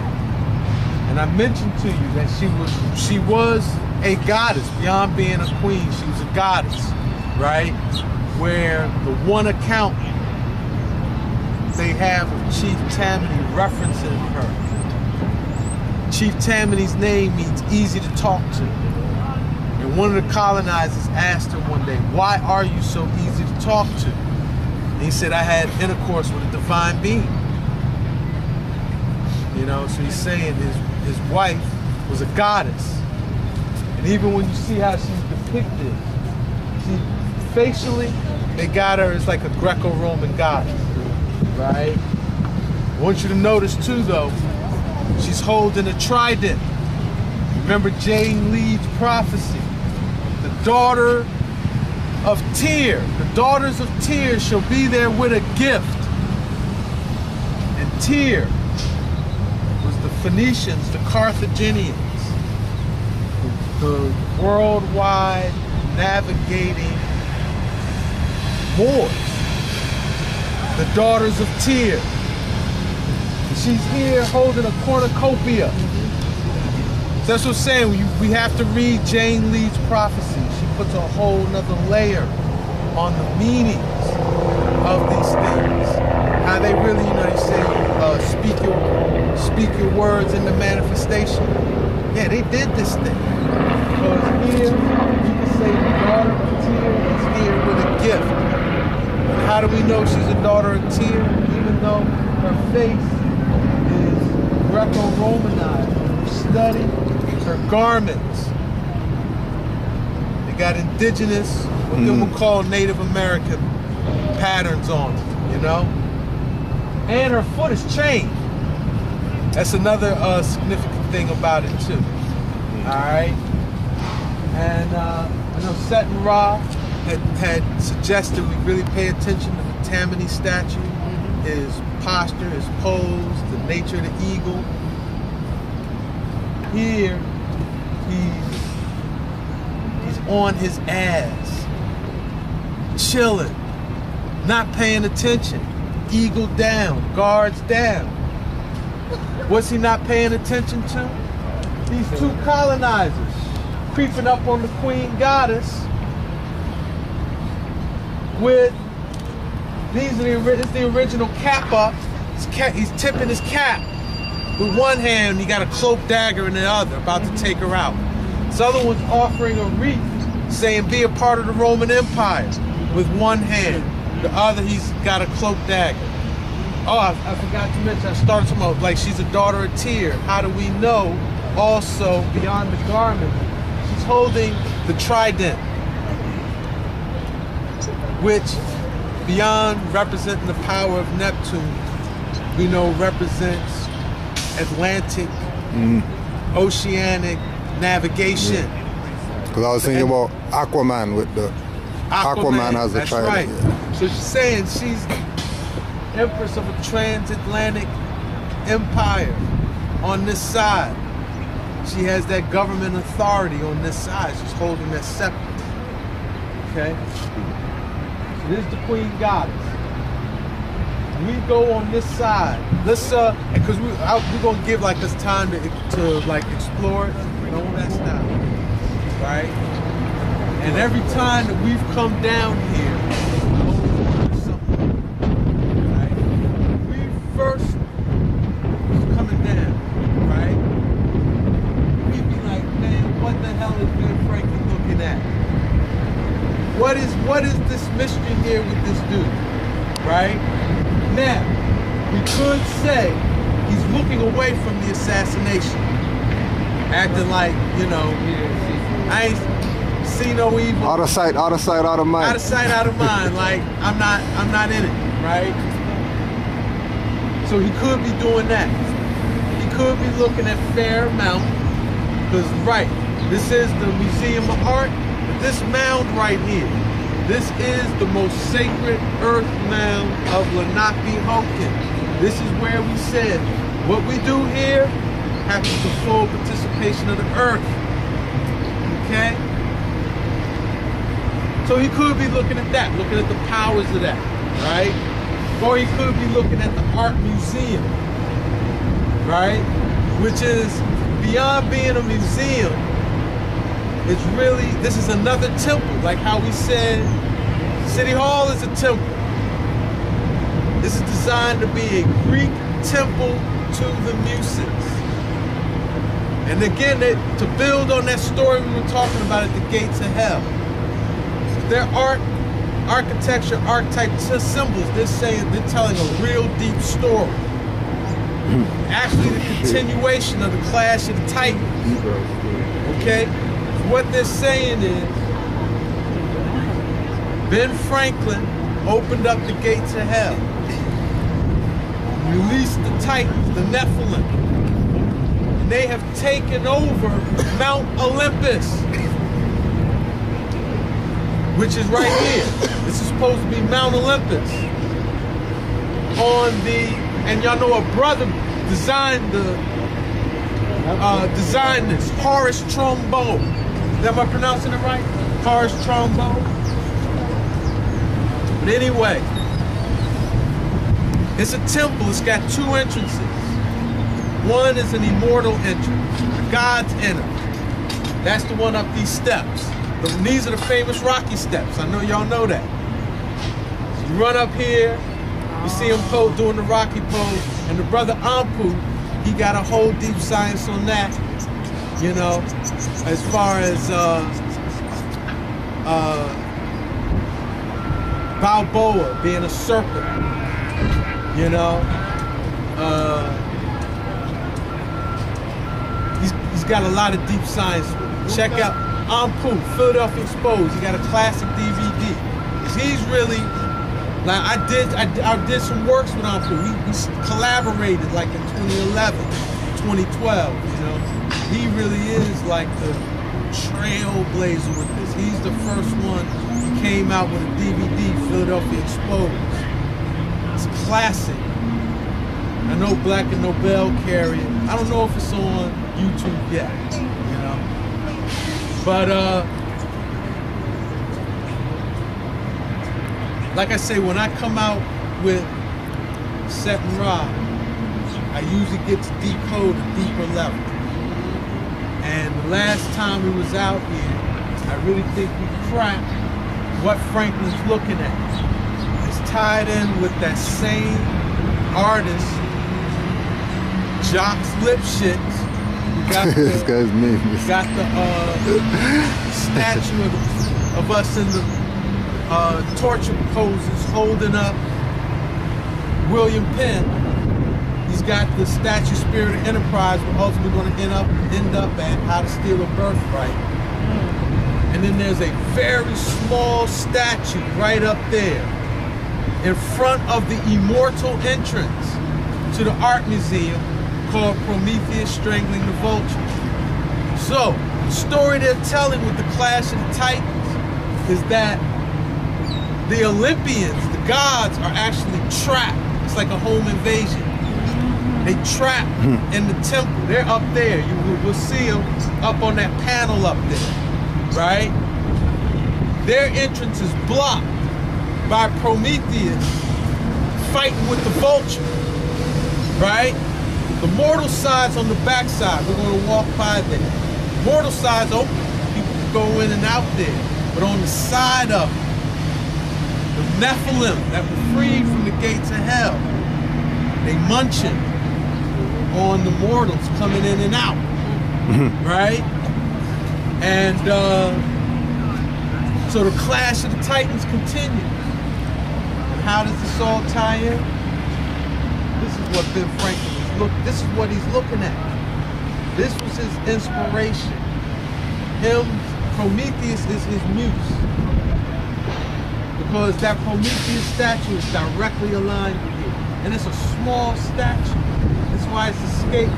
Like Jock Lipschitz, the other statues are very big and powerful. The statue here is real small. Particularly compared to being in the grand immortal entrance. You know, it's like when you go there, your eyes are drawn to the column, entrance. The statue's kind of small and inconspicuous where it's at. But this is what Franklin's looking at, Prometheus. And he's like, let me get this electric fire from you, this technology that we already talked about when we passed the Franklin Institute of Science, Technology, and Invention, right? So I'm gonna free the gates of hell in exchange for receiving this technology, and in exchange for y'all giving this technology, we'll let y'all exploit the mortals. That one with the brush on it.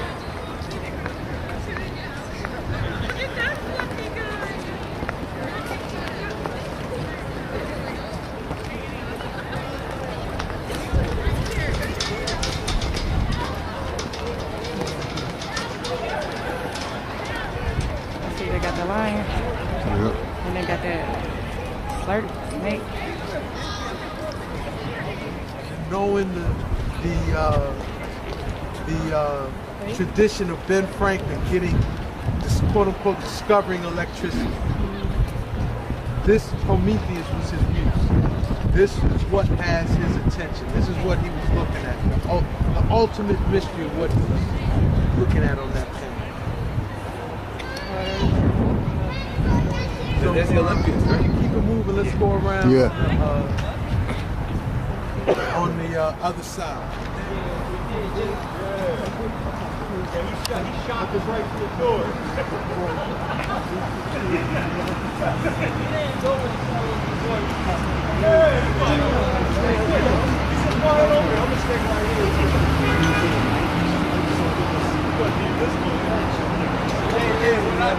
Yeah, he must stay right up. I was down there. I was like, yo, going up.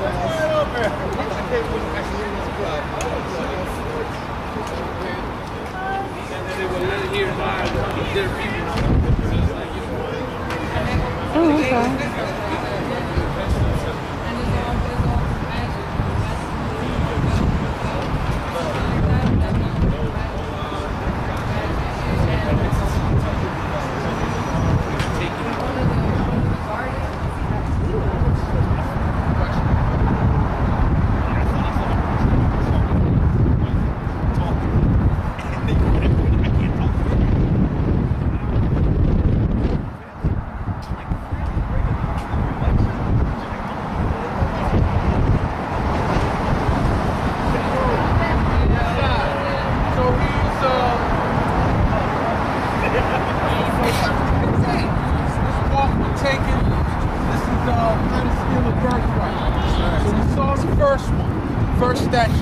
Assassination of the Queen Goddess and the new Queen Columbia being installed with this necrogeomancy.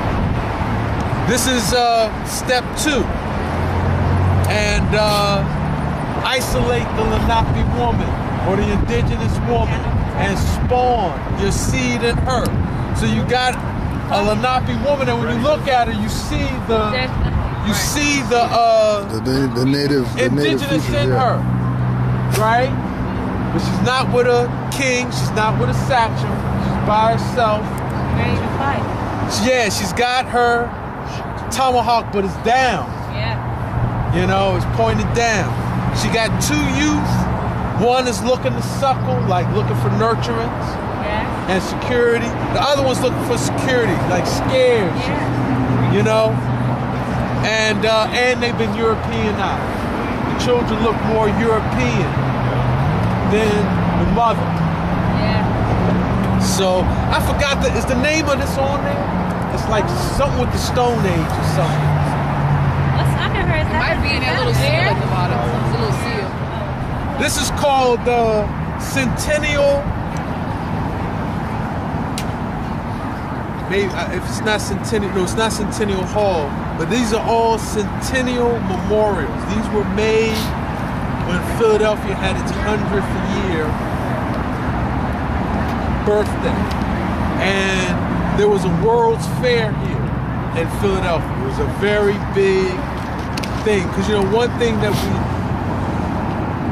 maybe forget in this post-industrial society we're in now, but kind of building on that thing with Ben Franklin and technology, Philadelphia was a big industrial hub in the 1800s. A lot of industry was innovated and running here, you know.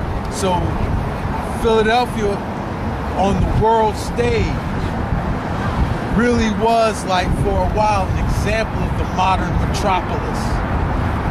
So they had a big World's Fair here, kind of coinciding with the centennial celebration, its 100th year anniversary.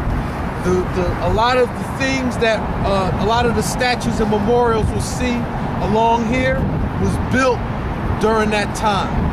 And it's aligned with Memorial Hall, which is kind of due west of here. On the other side of the zoo.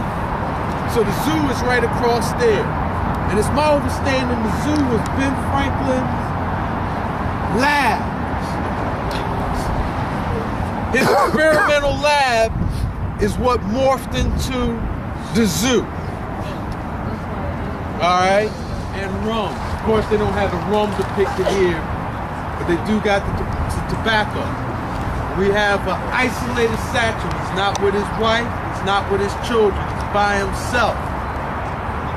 And you see towering over him is a European family, man, woman, and child. Okay? And this is the settling of the seaboard. Okay? And this is also related to another statue, unfortunately we're not going to get to today, which is the Chief Tadiska statue, which is on Council Rock, way up in Fairmount Park. You got to hike about a mile in and a mile out just to get to it. And it's kind of treacherous. Not treacherous, but you got to go up and down some hillsides, and with the rain, the recent rain, it's probably, you know, it's for the next tour, all right? But how they, you know, how they manipulated the men, the sachems, Chief Tadiska in particular, because the Treaty of Easton was, sorry, we talked about the Walking Treaty, right? But there were also other land brokerings and what they would call Penn's Woods that the Lenape elders were not comfortable with. So they sent Tadiskin up to Eastern Pennsylvania to meet with the proprietors of Penn. And, you know, he said, like, right, some Lenape signed treaties who didn't really have the authority to do it, right? Others, the treaties were, the deeds are legitimate, right? But y'all, you know, he gave you, we were expecting y'all to have like 20 acres. Y'all ended up with 20,000 acres, you know? Like we gotta work this out. So the meeting was at a man named Paul Grogan's house. He was a very interesting character.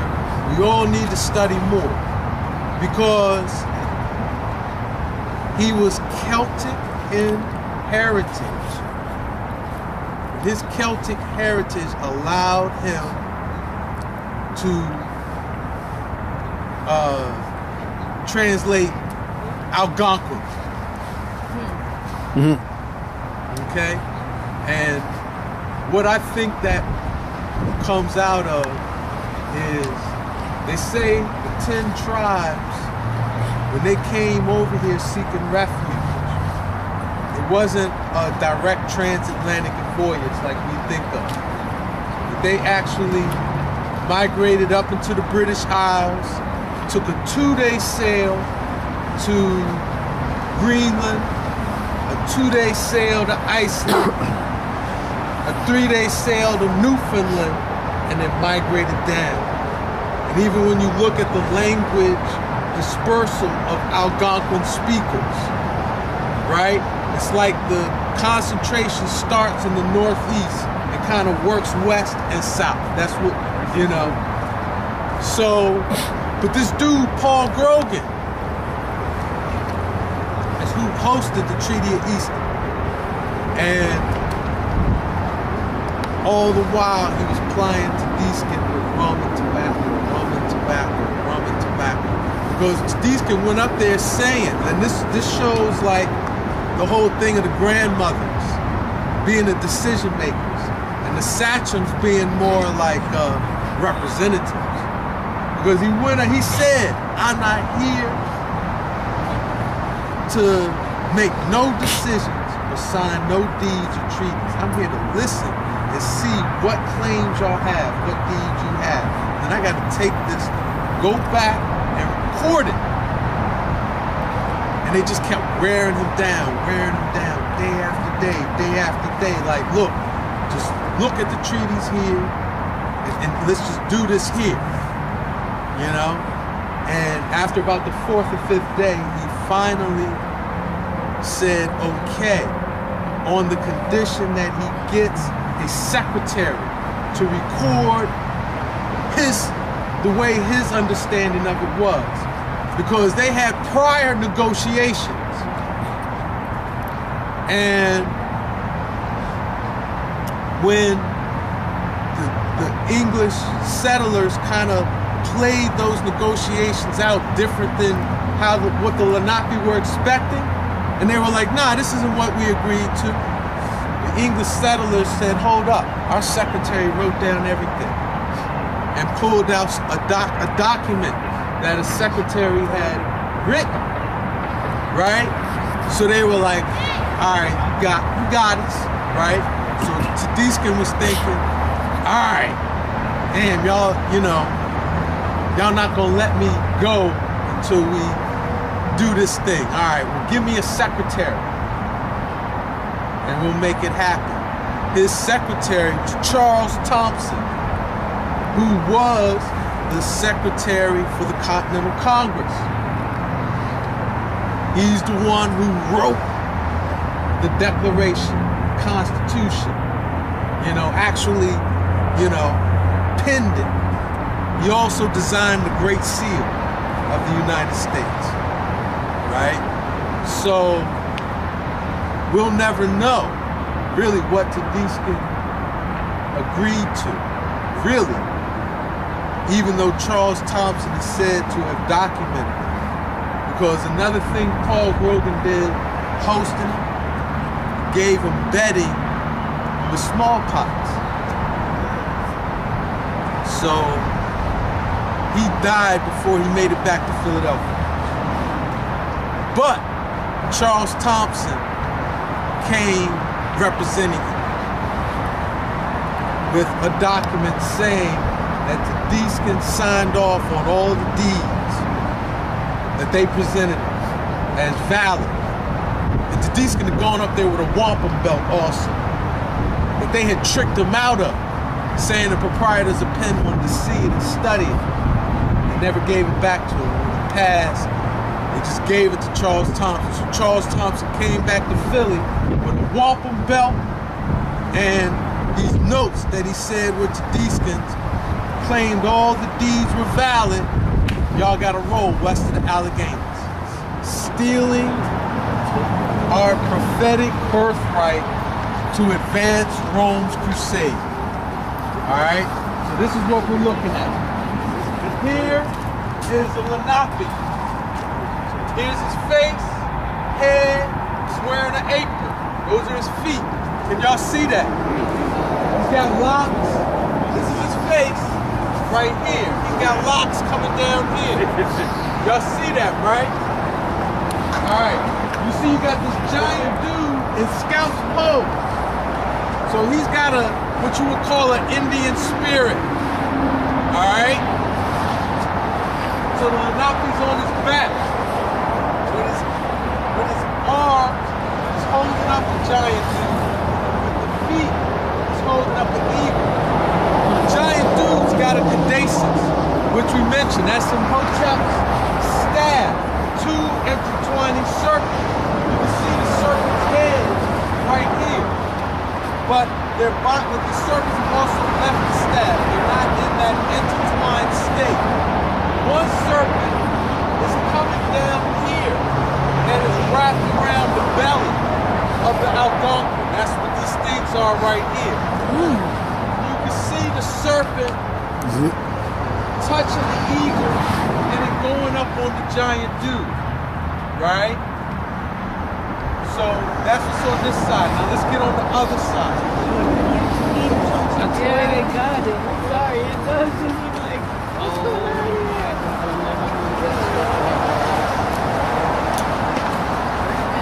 Wait till you see it on this side. So now on this side, the Lenape has lost his identity. There's nothing that you can see that would tell you that under there was an indigenous man on his back. Now, all of this area is like genitalia coming straight out of this giant dude, which really is a super soldier. Alright? A super soldier, genetically modified, genetically enhanced soldier to advance Rome's crusade. What's the genetic modification, genetic enhancement? Our bloodline. Queen Goddess. He's the only European that had access to the Queen Goddess. Okay? But then, like I say, he was not down. He, like, what Jacob Boehm taught him, like, he believed it, you know? His spiritual name, and we'll see this on the plaque in front of the cave. His spiritual name was the content of God-loving soul. That was like his spiritual name, the content of God-loving soul. So that was his thing. He had a high love frequency. And with that, was able to manifest powers that the Lenape was like, well, you know, they recognized.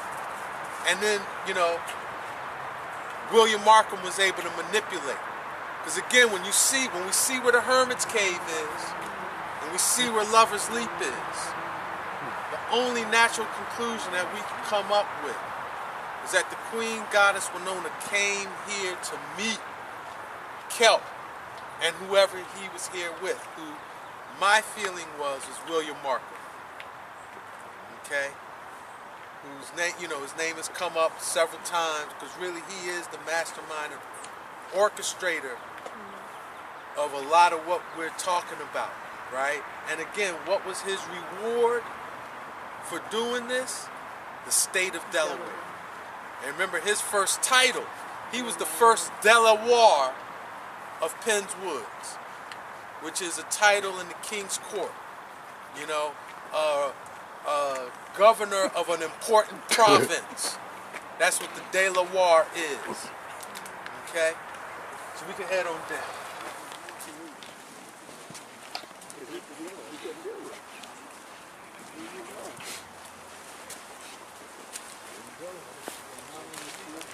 Yeah, see, I will come this way. I think they reinforced it. For real, huh? Yeah, recently, just to like, I'm gonna do one more. Okay. You know, just to, because I tell you, a lot of people do come here. Yeah. But there are a lot of natural caves all through Just this all valley. around here. Yeah. Thank you. For real. Yeah, there's several. I have found a couple that were so big, they sealed them off so people can't get up in there and hit them, you know? But yeah, there's caves all up in this Wissahickon Valley. And again, this is this Pangean microcontinent. Man, that says Morocco. I don't care. This is Pangea. This is when there was one land mass.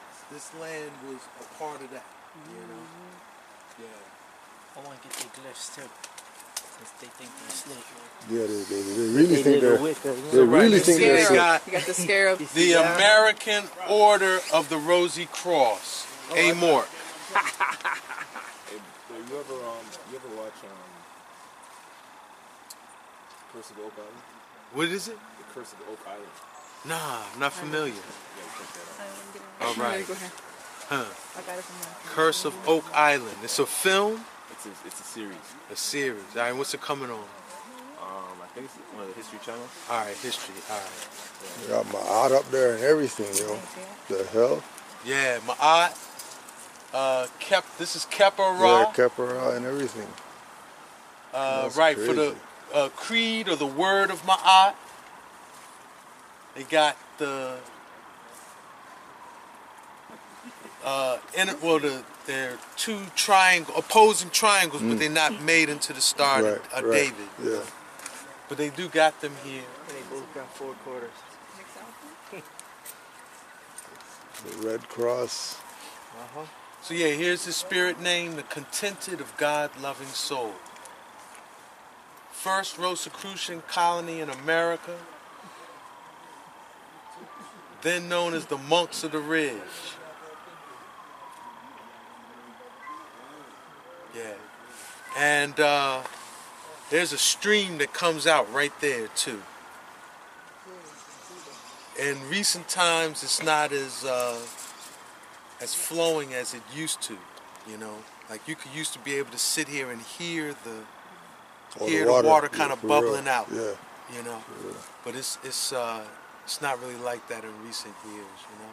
And the Wissahickon Creek is right down there. If you could see where the cars, you see the cars passing in the distance. The creek is right there. Okay. And that was what when we were crossing over the valley, that's what we was crossing over. Okay. And its claim of fame that y'all probably everybody knows of, that's where Teddy P had his fateful night. Yeah. Oh, that's the spot right there? Yeah. Oh, yeah? On Lincoln Drive. Oh, for real? Yeah, on Lincoln Drive. It was probably a little bit further up, because when we at Lover's Leap, you'll see it's like some kind of wild bends. And yeah, that's where he had his fateful night, you know. Honors to Teddy P.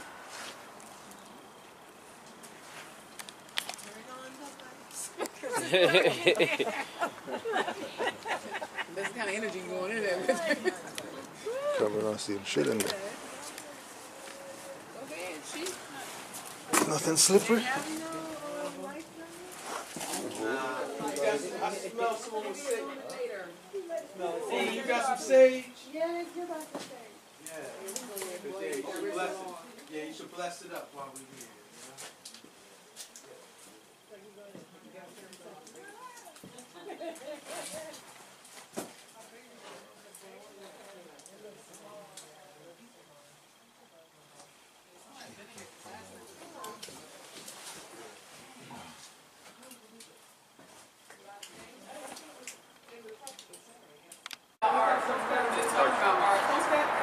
It's crazy, right? Looks like some Alhambra down here or something. What the hell? A name used to name many places. It's a toponym. Pennsylvania has 2 Lovers Leaps. This one and one up in the Delaware Valley Gap. Is that what it's called? Delaware River Gap. All right. But the thing with this Lover's Leap compared to the others, all the others are advertised, they're promoted, they got signs, they got parking lots, they got concession stands, plaques with stories, you know? But this is the real, the first, this is it, right? And because it's really concealing them throwing over and assassinating the Queen Goddess, first they had to put a spin on it and say she jumped. Why they're called Lover's Leap is because they say the Indian princess loved a colonist and love wasn't returned, so she jumped over. That's why it's called Lover's Leap, right? And you'll hear different variations of that story every Lover's Leap you go to. But why they created all the others is like a needle in a haystack, you know? So that it's like, what is this? What is this Lover's Leap thing? Because I'm gonna tell you, it's actually Ampu. Ampu was really the first one to kind of put these pieces together. You know, he hadn't scienced it all, but he scienced a lot of it. You know, this thing of Lover's Leap, but this being the first, the most significant, but like the least promoted, the one least known about. Because as you see, there's nothing marking it. Johann Kelp got a marker. For real? Right? Yeah. Shit. But this is just, like, if you don't know, you'd never know. You would just jog by it. We should put one ourselves. Yeah. Yes, I. You say you did it for years. Yeah. When you said it, I'm like, you pictured it. That's right. I've been running past it for years. I had no clue what it was. Yeah. But also too, the significance of Lover's Leap being close to the Hermit's Cave is kind of, like I say, it speaks to the fact that really the only European who had access to it was Johann Kelp. And William Markham used that, manipulated it, and he took the Queen Goddess out. I don't think Johann expected that. And like I say, it really, he had a sudden, unexpected death from like a sudden onset illness that it's kind of mysterious. And I think I started to tell the story on the bus, but I think something else came up. But another mystic story with the hermits is Johann Kelp's passing, because he knew he was going to pass, and he had a chest. He had this like chest that probably has some strong juju in it, some, you know, things with mystic powers in it, right? So he called one of his disciples and was like, take this down to the Schuylkill and throw it in the water, right? So his disciple took the chest, got out of his sight, and then started thinking like, oh, I'm not gonna throw this in the water. There's probably a lot of power in here, you know, like, you know, I'm gonna just let this cat pass, and then I'm gonna get in it, right? So he took it out of Johann's sight, kind of just hit it, you know. Then he came back to Johann, and he was like, why you disobey me? Why didn't you put the chest in the water? And he was a little shocked, you know. He tried to lie, and Johann was like, you know, the power that you want, you can't get it this way. You know, you can't get the power this way, brother. Go back and do what I told you to do. So then the man went, got the chest, took it down to the Schuylkill and threw it in. They said when it hit the water, it was like explosions and lightning and a lot of turbulence in the water, you know? And when he went back to Johann, then he passed. He was dead by the time he got back, you know? But, you know, all of that, again, it kind of speaks to the connection Johann had with the Queen Goddess, his manipulation by William Markham and the other Rosicrucians, his innocence of intention, and the mystical powers that he was able to manifest. And it is a good historical lesson for us, because trust of others has always been a hindrance to our diplomatic, international relations. We've been traumatized by how we've been tricked and manipulated for hundreds of years, such that now it's very difficult for us to have trust of those that look different than us, and it impacts how we communicate with them, you know? And it's like on some levels, we're completely and thoroughly justified when we study historic examples, such as here we are at Lover's Leap, where one of our ancient goddess leaders lost her life trusting a European, you know? But I take it as food for historical thought and things that we got to heal ourselves from in order to regain our place on the world stage. You know, because we do have to, we can't interact on the world stage out of nigger pain. You know what I mean? And that's really like, our buttons get, that nigger button gets pushed real easy when we around Europeans, you know what I'm saying?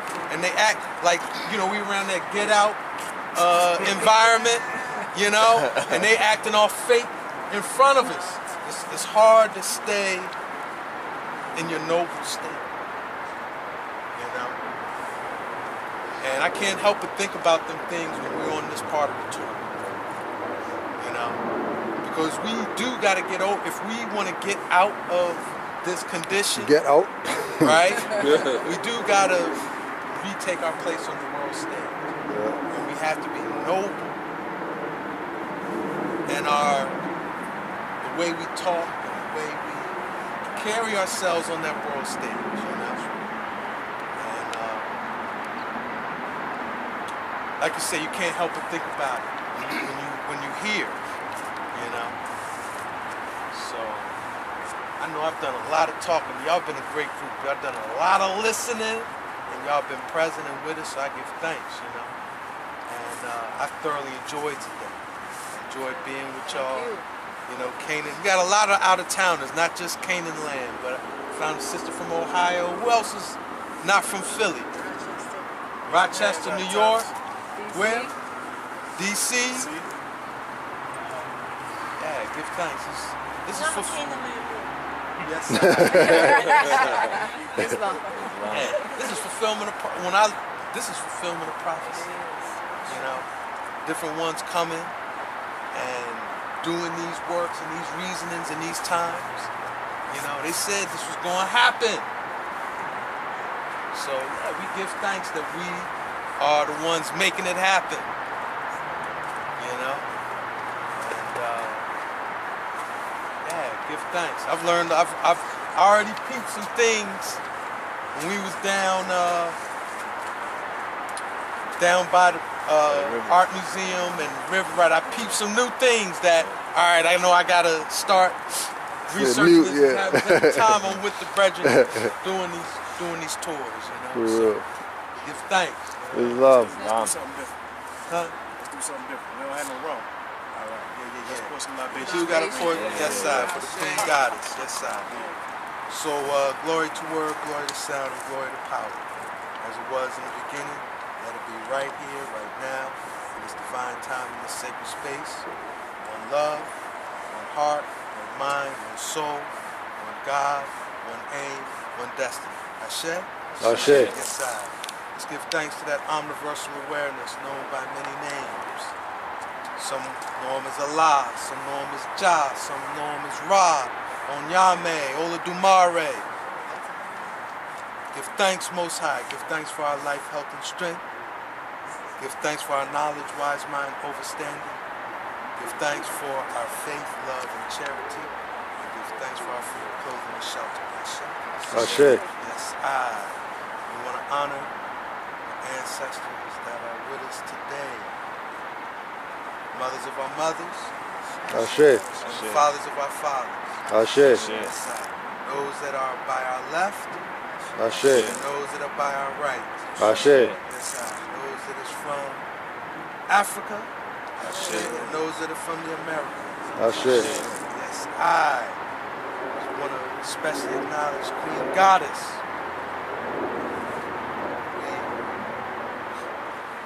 Thanks that we have the awareness of your story. Ashe. We're going to keep that awareness alive. Ashe. Ashe. Beyond that, we're going to live in a way that resurrects our ancient liberty. Ashe. Ashe. Yes, I resurrects our ancient nationhood. Ashe. Ashe. Yes, I. And in doing so, also honor the yet unborn, those that dwell in the wombs of the mamas and the loins of the babas.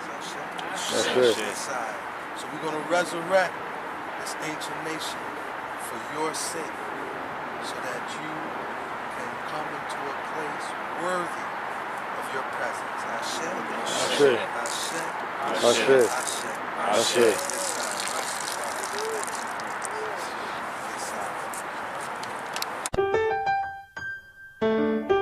Moorish assassin, anonymous in the building.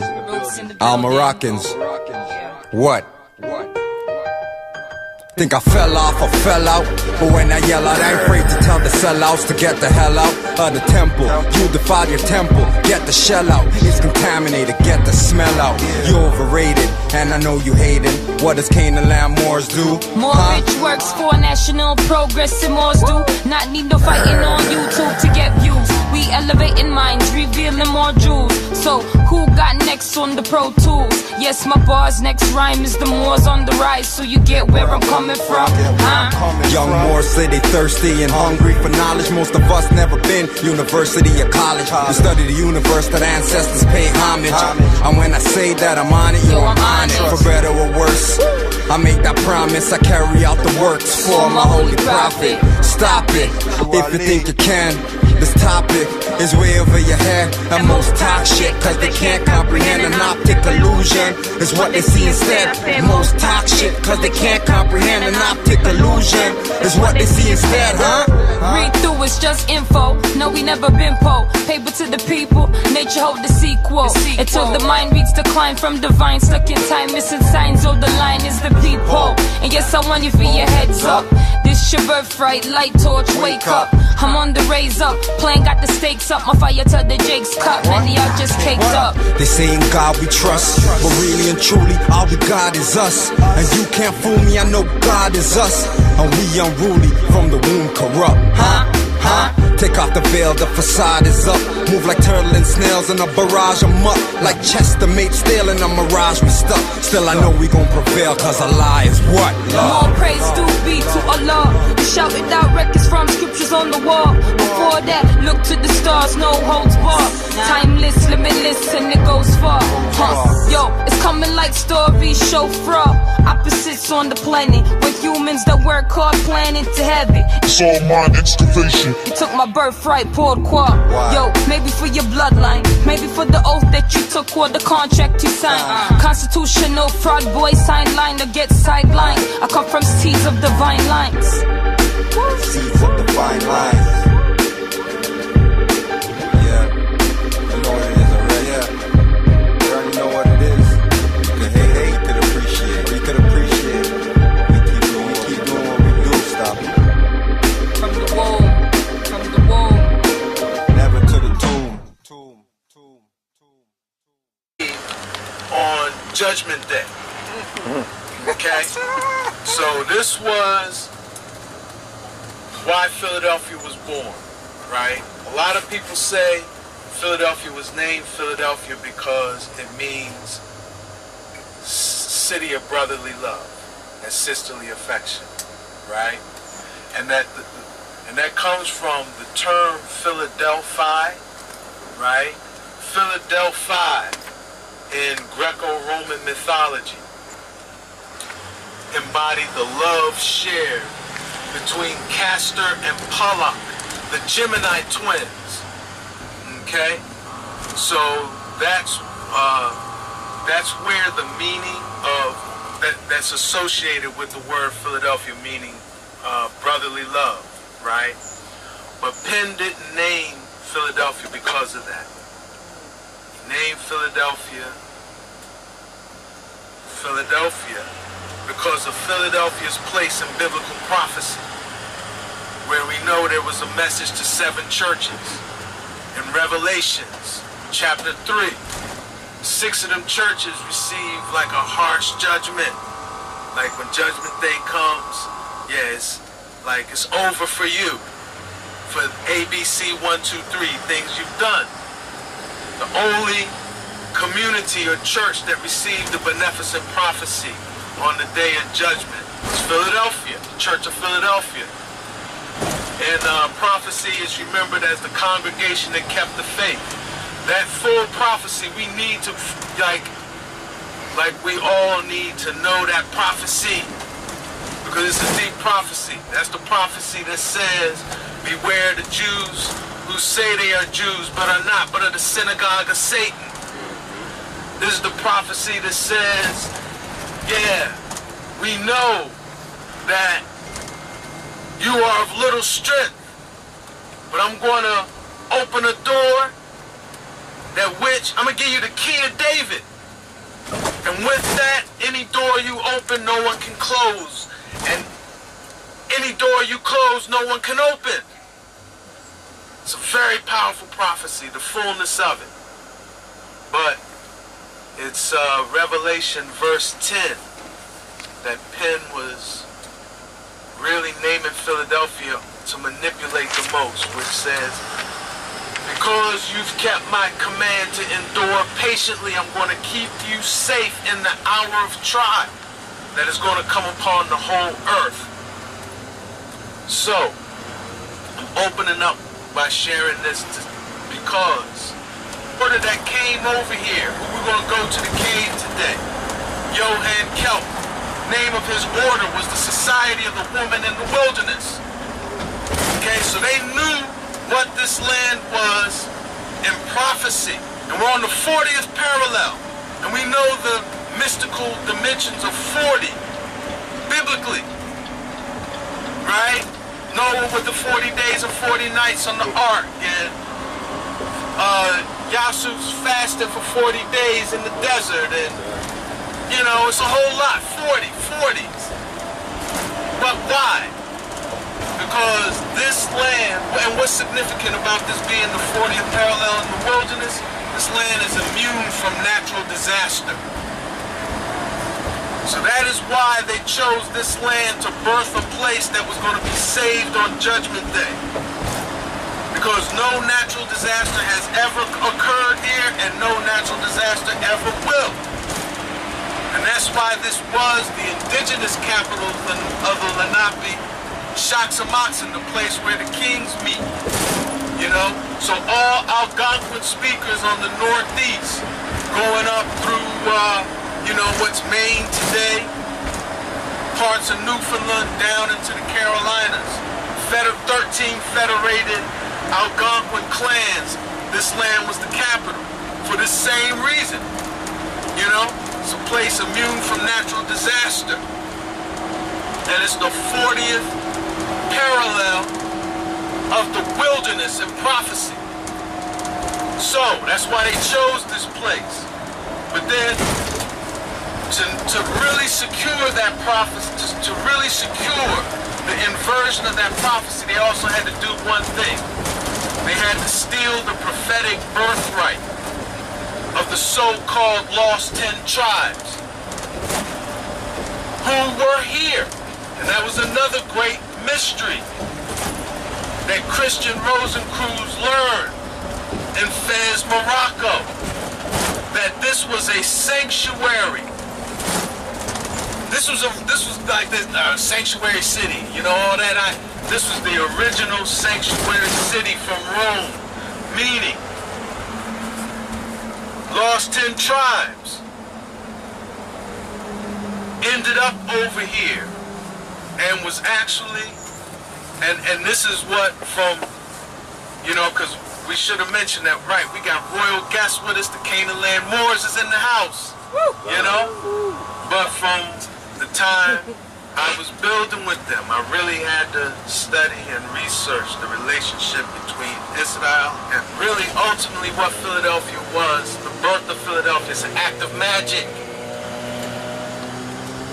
in an attempt to manipulate historic and prophetic timelines, okay?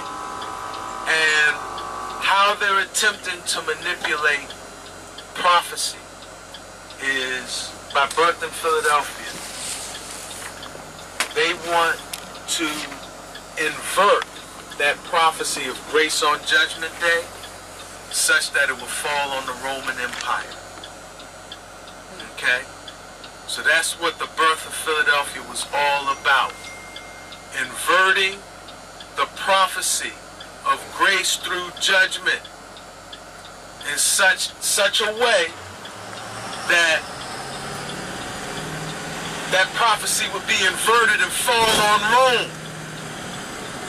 So, in order for that to happen, and I'm gonna tell you, this plan comes out of what we would call the Order of the Rosy Cross, or the Rosicrucian Order, who was founded by a man named Christian Rosencreuz, and that's his name historically. More than likely it's a title, right? The Christian of the Rosy Cross, Christian Rosencruz. But what is significant about this man is that in the early 1300s, probably around 1320 to 1325, he was a German mystic. Alright, so I'm going to tell you, the man could manifest powers. The man was a mystic, he was highly disciplined, and he could manifest spiritual powers. Alright, so now you and I all know, like if a man was in our presence right now, and this man manifested mystical powers, he would earn our honor and respect almost immediately. Using his mystical powers. And this is very relevant for y'all as the Moorish American community. Okay? Using his mystical powers, he got admitted into the mystery schools at Fez, Morocco. And he learned the mystery of this land, which is basically, this is the 40th parallel in the wilderness, in prophecy. This is the land that's on the 40th parallel in the wilderness. Okay? The Rosicrucian Go check out. It's at Independence Hall. Now, for a lot of y'all who are studying, you know that where we're going, Independence Hall, is where our nationality and birthright was taken. That's right. Right? And Ras will tell you that that's right there, excuse me, like the foundation of this corporate USA. That's right. So that's going to be the first stop we're going to make. I don't think we're going to get off the bus, though. You know, we'll ride past there because it's tight, you know, parking is tight down there, plus the police, you know. So we'll just take a peek at it, say, all right, this is what this is, and then we'll push on. And then we're going to hit some other key spots, and Rod's going to show us a whole lot of hidden secrets in plain sight. For people that's from Philly, you drove past this stuff plenty of times, right? But because of where it's placed at, it ain't really no pulling over and stopping and getting out and look, Kelly Drive, right?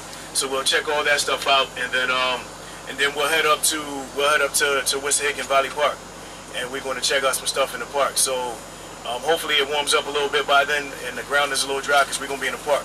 So it could be a little slippery and a little muddy. So, you know, just keep your footing and get ready for a hell of a tour, man. We're going to learn a lot. So I'm going to sit my behind down. I'm going to turn it over to Ras and let him talk to y'all for a minute. And just get ready. Ras Ben. All right, Lil Scrappy and the band. Yes, I. Yeah. Respect, more light, more love. The community day. Yeah, we in for some royal tour, you know. And you know, William Penn, they say Philadelphia was a holy experiment, right? That's what I'm calling it, a holy experiment, right? Meaning, William Penn said, and this is, you know, their spin, but we're going to start with their spin, right? William Penn said,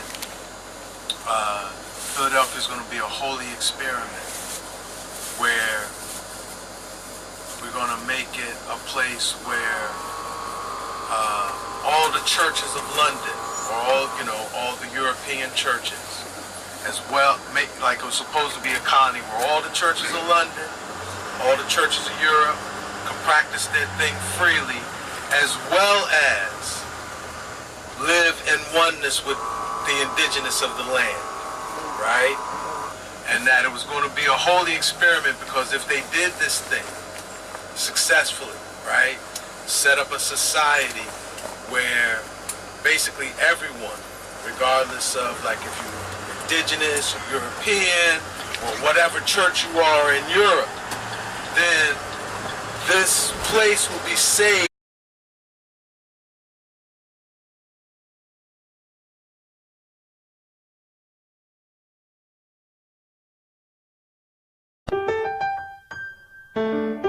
Moorish assassin, anonymous in the building.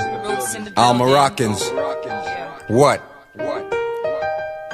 Think I fell off or fell out, but when I yell out, I ain't afraid to tell the sellouts to get the hell out of the temple. You defile your temple, get the shell out. It's contaminated, get the smell out. You overrated, and I know you hating. What does Canaanland Moors do? More rich works for national progress and Moors do. Not need no fighting on YouTube to get views. We elevating minds, revealing more jewels. So who got next on the Pro Tools? Yes, my bar's next rhyme is the Moors on the rise, so you get where I'm coming from.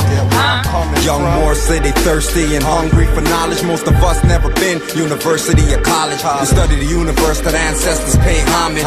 And when I say that I'm on it, yo, I'm on it. For better or worse, I make that promise, I carry out the works for my holy prophet. Stop it, if you think you can. This topic is way over your head, and most talk shit cause they can't comprehend. An optic illusion is what they see instead. Most talk shit cause they can't comprehend. An optic illusion is what they see instead, huh? Read through, it's just info. No, we never been po. Paper to the people, nature hold the sequel. Until the mind reads decline from divine. Stuck in time, missing signs, oh the line is the people. And yes, I want you for your heads up. This your birthright, light torch, wake up. I'm on the raise up, playing got the stakes up. My fire to the Jake's cup, many are just caked up. They say in God we trust, but really and truly all we got is us. And you can't fool me, I know God is us. And we unruly, from the womb corrupt. Take off the veil, the facade is up. Move like turtle and snails in a barrage of muck. Like Chester made steel in a mirage we stuck. Still I know we gon' prevail, cause Allah is what? More praise do be to Allah. We shouted out records from scriptures on the wall. Before that, look to the stars, no holds bar. Timeless, limitless, and it goes far. Yo, it's coming like stories show fraud. Opposites on the planet, with humans that work hard planning to have it. It's all mind excavation. You took my birthright, poured quad. Yo, maybe for your bloodline, maybe for the oath that you took or the contract you signed. Constitutional fraud, boy, sideline or get sidelined. I come from seeds of divine lines. Seeds of divine lines.